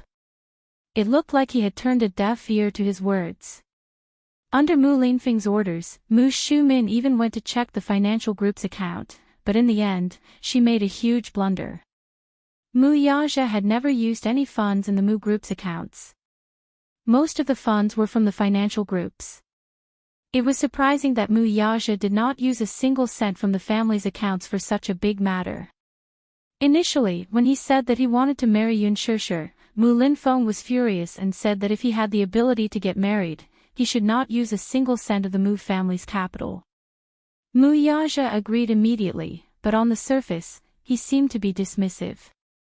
Mu Linfeng thought that he was just boasting. Did he think that he could hold a grand wedding on his own after leaving the Mu group? Chapter 1832. Thus, Mu Linfeng did not think too much about it at the time. He only thought that his young and hot-blooded nephew was just being impulsive. At most, he would only be fierce with his words and talk on paper. How would he have the capital to hold such a grand wedding if he did not use the company's account? However, when they rushed over to take a look, Mu Linfeng and Mu Shumin were so angry that they almost vomited blood. Without using the Mu family's capital, this engagement was not only held in a dignified manner, but it was also grand and sensational. How did his nephew do it? How did he manage to arrange such a grand event and even invite so many important guests? How did he manage to make an engagement ceremony that was even grander than the formal weddings of some of the rich and powerful families? How did he manage to do it? Mu Linfeng couldn't help but feel suspicious. Without using the company's account, how did he manage to make the ceremony so luxurious and dignified? Mu Linfeng was suspicious at once. In fact, although he was old and no longer as spirited and vigorous as when he was young, it didn't mean that he was stupid. All these years, be it Mu Yaja nurtured his power outside or set up his own businesses, even if he kept the Mu family under wraps and didn't leak any clues, it didn't mean that Mu Linfeng wasn't vigilant at all. He already had his suspicions long ago. Even if Mu Yaja's businesses couldn't compete with the Mu Group's power for the time being, with his ability and capability, he was still young and capable. With his plans for himself, it wouldn't be long before he replaced the Mu Group in a few years' time. Moreover, in recent years, his backbone had gradually shifted toward his private businesses. He even grafted many resources that originally belonged to the Mu Group to the businesses under his name. He vaguely realized that this fellow had some selfish motives. However, he couldn't find any evidence. Moreover, he was preoccupied with handling the Mu family's affairs and didn't have the energy to keep up. He thought that as long as this fellow didn't go overboard, he could pretend that he didn't know. Moreover, he didn't find anything fishy. One thing he was certain of was that, in this aspect, Mu Yaja had handled it flawlessly and had managed to hide it from his discerning eyes. Thus, Mu Linfeng only had suspicions and didn't have any concrete evidence. However, today's engagement banquet once again aroused his suspicions. He had originally come with the intention of watching a joke, but in the end, he was ruthlessly slapped by Mu Yaja. Mu Linfeng only felt his old face burning from the slap, which was extremely embarrassing. Mu Yaja's engagement banquet today was truly an honor for his family. He had never seen anyone's engagement banquet on such a scale. Even in the world, only the world-shocking British royal wedding of the century could compare. However, it was not easy to compare a wedding and an engagement. Perhaps, this kid's wedding in the future would be even more sensational than this engagement banquet. It might even attract the attention of the world. With his temperament, he would probably do so. Mu Linfeng, on the other hand, was perplexed.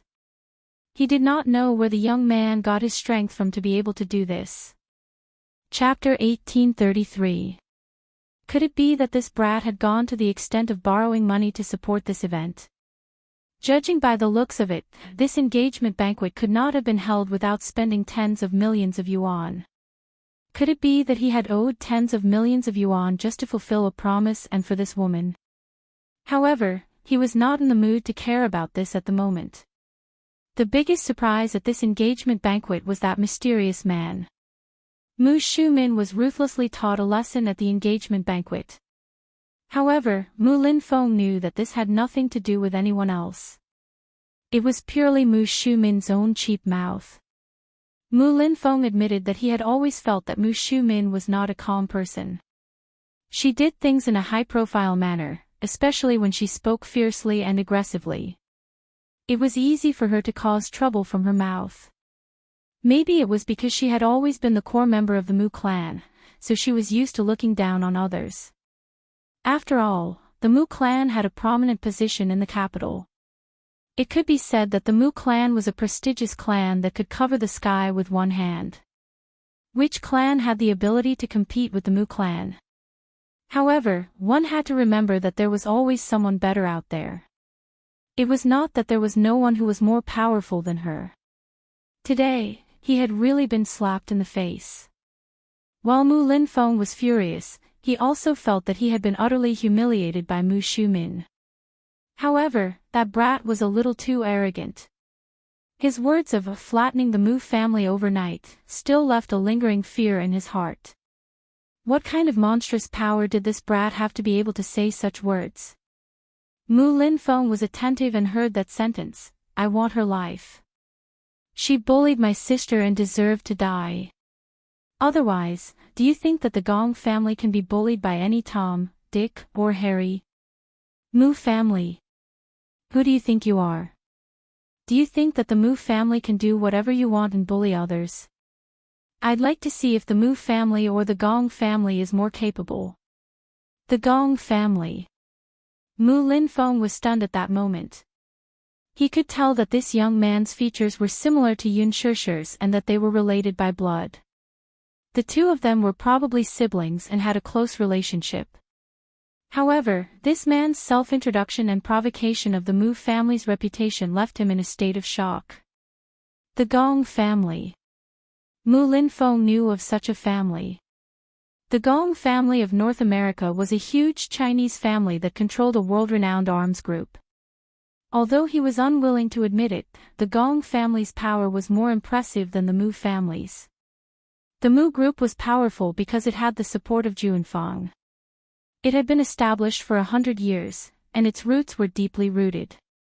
However, the Mu family's power and influence. The Gong family was a huge family that controlled the war situation of the entire world.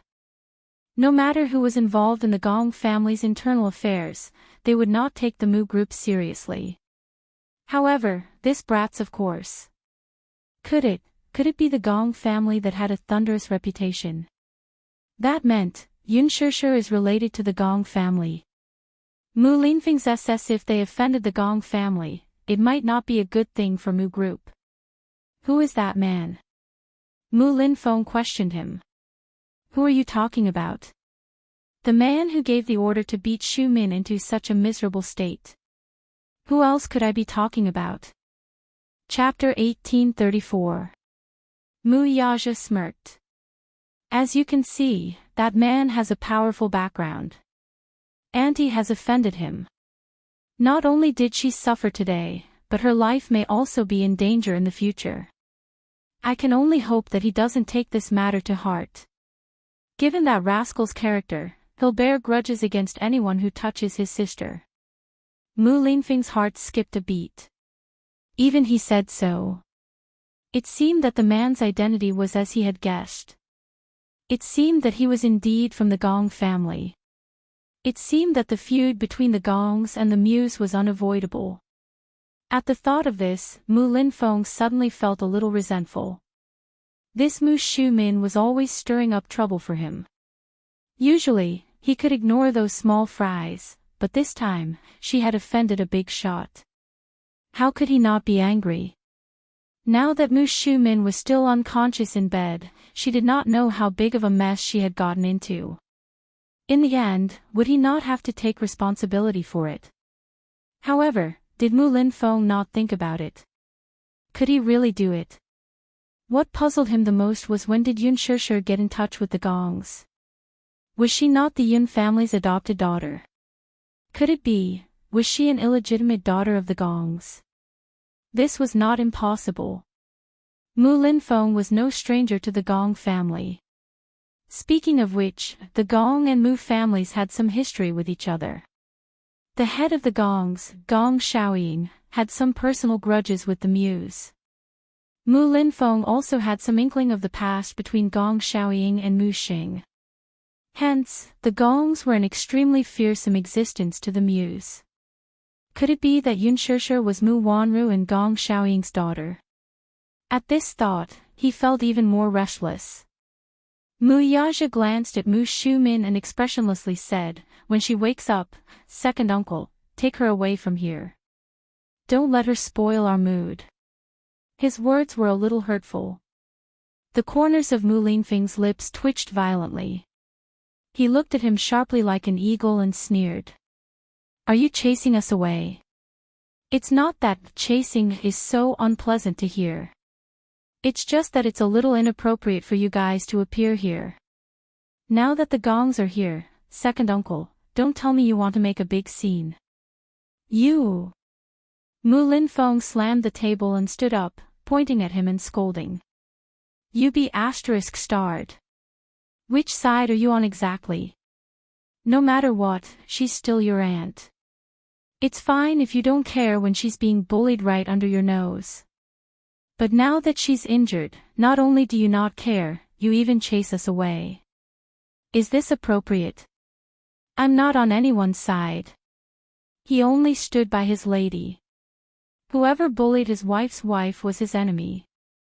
On the contrary, he was happy to see Gong Jia make a move on Mu Shumin. Given his status, it was indeed inappropriate for him to attack Mu Shumin. Gong Jia was different, though. Mu Yaja sneered. Even if he doesn't do anything, I won't sit back and do nothing. Aunt has gone overboard today. Since she spoke too fast, she should pay the price, shouldn't she? Mu Linfeng was speechless. Chapter 1835. Second uncle, you're being too courteous. However, you don't have to give me any face. You just have to think of a way to protect yourself. When the time comes, it'll be fine as long as you don't drag me down. Mu Yaja left after saying that. He had only come over to check if Mu Shumin was still breathing. He had thought that Mu Shumin would be on the verge of death after Gong Jia's men had hit her so hard. However, he did not expect her to be so tough. In that case, there was no need for him to stay any longer. It wasn't that he was cold and heartless. He was indifferent to everyone in the Mu family. Whether they lived or died, it had nothing to do with him. Being able to make the scene look presentable was already the greatest dignity he had left for the Mu family. Mu Linfeng watched Mu Yaja leave. Looking at his cold and threatening back, he suddenly felt that he could not keep this chess piece around. In the past, he had thought that he could still keep this rascal around if he could make him repent and cut ties with Yun Shishir. After all, in the entire Mu family, Mu Yaja's talent and ability were unparalleled. His position was also unshakable. Mu Linfeng had originally wanted to hand the Mu group over to him so that he could achieve more glory and create a bigger empire. Mu Linfeng's original plan was to make use of him to expand his territory and expand the Mu group's territory. Mu Linfeng's original plan had been well thought out. However, Mu Yaja's attitude now made him bitterly disappointed. The chess piece that he had painstakingly nurtured now had his own thoughts and opinions. Most importantly, as he continued to become more powerful, he gradually began to go against his ideals. This was not something that Mu Linfeng wanted to see. Mu Linfeng was worried that if this continued, the Mu group would fall into Mu Yaja's hands. If this rascal had selfish motives and started to transfer the Mu group's resources to his own businesses, then the Mu group would be emptied sooner or later. He might do that. He could see that the rascal was very ambitious. It might not be a good thing for the Mu group to fall into his hands. The Mu empire that he had worked so hard for so many years might end up in someone else's pocket. The foundation that he had worked so hard for would end up in someone else's pocket in the end. In the end, it would all be for naught. Wouldn't that be a joke? No one knew a son better than his father. Although Mu Yaja was not his biological son, he had nurtured him for so long that he had some understanding of his character and methods. Thus, Mu Linfeng had no choice but to consider grooming the next successor. After much thought, he could not come up with a name list. Although the Mu group was huge and had plenty of talented people, no matter how capable they were, they could not be compared to Mu Yaja and could not be mentioned in the same breath. Most of them were just jesters, and only a few of them were clear-headed. However, compared to Mu Yaja's business talent, they were still barely passable. Mu Linfeng had once predicted that there would not be a second person as brilliant as Mu Yaja in the Mu family within 100 years. Mu Linfeng was heartbroken at the thought of the person he had painstakingly nurtured going against him. He wanted to vomit blood, but he could not voice his bitterness. However, there was no other choice now. Mu Linfeng could only leave with Mu Shumin dejectedly. Chapter 1836. Along the way, Lu Jinyu could not help but shudder at the thought of how Mu Yaja had argued with Mu Linfeng earlier. "Chief, aren't you afraid that the old man will make things difficult for you if you keep arguing with him?" Lu Jinyu said half-jokingly, "That old man is probably worried that you're here to usurp the throne. He's probably going to start looking for ways to cultivate his power again. When that happens, the situation will be disadvantageous to you." Mu Yaja looked at him calmly and nonchalantly. Are you kidding me? Lu Jinyu was stunned. Mu Yaja said coldly, do I still need to be afraid of him now? But, no buts. Mu Yaja interrupted him without allowing him to object. I've already endured to the limit for today. Now that I've made my stand clear, that old man is just a salted fish struggling on his deathbed even if he wants to salvage something. After using me for so long, now that I've made my stand clear, he'll definitely find a way out for himself. Unfortunately, it's too late for that now. He had long realized that Mu Lingfeng's so-called treating him as his own was, in fact, for his own benefit. The so-called thinking for his sake and wanting to protect his position in the Mu group was just too nice to hear. In the end, it was just for his own benefit and to protect his empire. Mu Xing was still around, so he had no choice but to restrain himself in order to preserve the family's reputation. However, once Mu Xing's last breath was gone, he would definitely make a move. All this while, Mu Linfeng had indeed treated him as his own and nurtured him wholeheartedly. However, the so-called nurturing was nothing more than using him to strengthen the Mu group before kicking him out of the door and enjoying the fruits of his labor. There was no such thing in this world, though. He had been used for so long, it was time for him to retaliate. This war had just begun. Chief, don't worry. With us brothers around, we'll definitely serve you until the end. Lu Jinyu said with a smile. Mu Yaja's lips curled up, but his eyes were sharp as he revealed a confident smile. At night, there was going to be a bonfire dance party by the beach. The venue had already been set up. Thousands of tons of fireworks had been flown by air and were now arranged in the venue. These fireworks were all custom-made. Mu Yaja had put in a lot of effort. Yun Shishir changed into a gown and held Mu Yaja's hand. When they arrived at the venue, Yu Yu and Gong Jia were fiddling with delicate fireworks. Uncle, I heard that when this firework is released, it will turn into a heart-shaped firework in the air. Yu Yu said in surprise. Gong Jia, on the other hand, had rarely come into contact with such things. Even though his career had always involved him dealing with gunpowder, he had never personally given up on fireworks. Hence, at this moment, he was fiddling with them like a curious child. Are you setting off fireworks? Gong Jia shook his head. Nope. Then I'll release the explosives. Yun Shishir stood at the side. She did not know whether to laugh or cry as she watched the comical conversation between her uncle and nephew. She was about to step forward when she heard someone calling her from behind. Shishir. Yun Shishir turned around and saw Xiao Xue and Jiang Li. Chapter 1837. You flatter me. Yun Shishir smiled and held her hand. Sizing her up, she pursed her lips and smiled. You don't look bad in this outfit, either. I heard that there's going to be a bonfire party at your engagement party, so I pestered my husband to buy this outfit for me.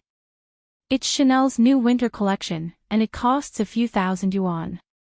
My husband's heart ached when he saw it. Jiang Li smiled shyly, but she felt quite happy when Yun Shishir praised her. Yun Shishir said, Your husband dotes on you a lot. What? I was the one who pestered him to buy it. He usually doesn't spend more than this when he buys me clothes.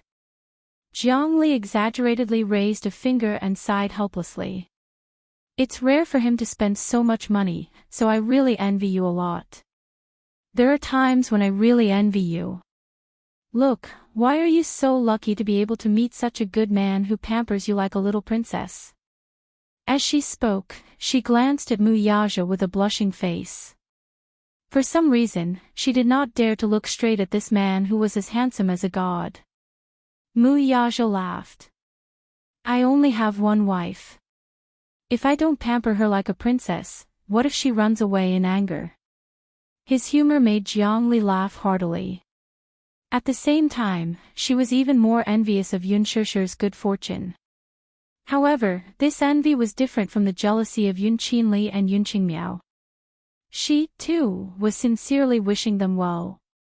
Hence, she praised, "Your husband is very handsome today, too. The two of you look really compatible standing together." Mu Yaja smiled gracefully. "Thank you." Jiangli had a good impression of him due to his decent behavior. Compared to her slovenly husband, it was really infuriating to compare oneself to others. Xiao Shui, who was standing at the side, said, "Sure, Jiangli has been infatuated with your husband today. You don't know this, but during the ceremony at noon, she couldn't take her eyes off your man. That saliva of hers, tsk. Yun Shishir chuckled. "Really?" Jiangli panicked and grabbed Xiao Shui's hand. "Hey! Don't mess with me. Since when did I drool? If Shishir hears this, she might misunderstand." All right. I'm just joking. Our Shishir knows my character. She won't take it seriously." Xiao Shui looked at Yun Shishir and asked, "Am I right, Shishir?" "All right. You're the worst." Jiangli gets shy easily. "Don't tease her anymore." Yun Shishir asked, "Why didn't you bring the child with you?" When Jiangli heard this, she frowned and said, "I'm so angry just thinking about it. The child is so disappointing. I wanted to bring him over, but that guy kept wanting to play with Yu. But who would have thought that he would have a fever right before he set off? Recently, the temperature has been very low. Her fever is at 38 degrees Celsius. I have no choice but to leave her in the care of my mother-in-law. I can only do it myself. It's all right. When he recovers, he can play with Yu. There will be a chance in the future." Jiangli smiled and said a little embarrassedly, "That little guy seems to like Yu. He kept telling me that Yu is pretty, smart, and knows how to take care of people. He even said that he wants to marry Yu when he grows up. This child is so mischievous. He's so young, but he's already in love." Yu listened from the side, but he looked up helplessly. He didn't want to get married. Chapter 1838. Xiao Yichen was squatting on the ground, playing with 2 firework sticks in his hands.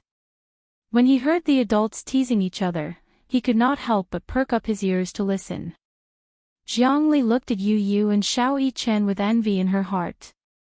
Shishir was really lucky.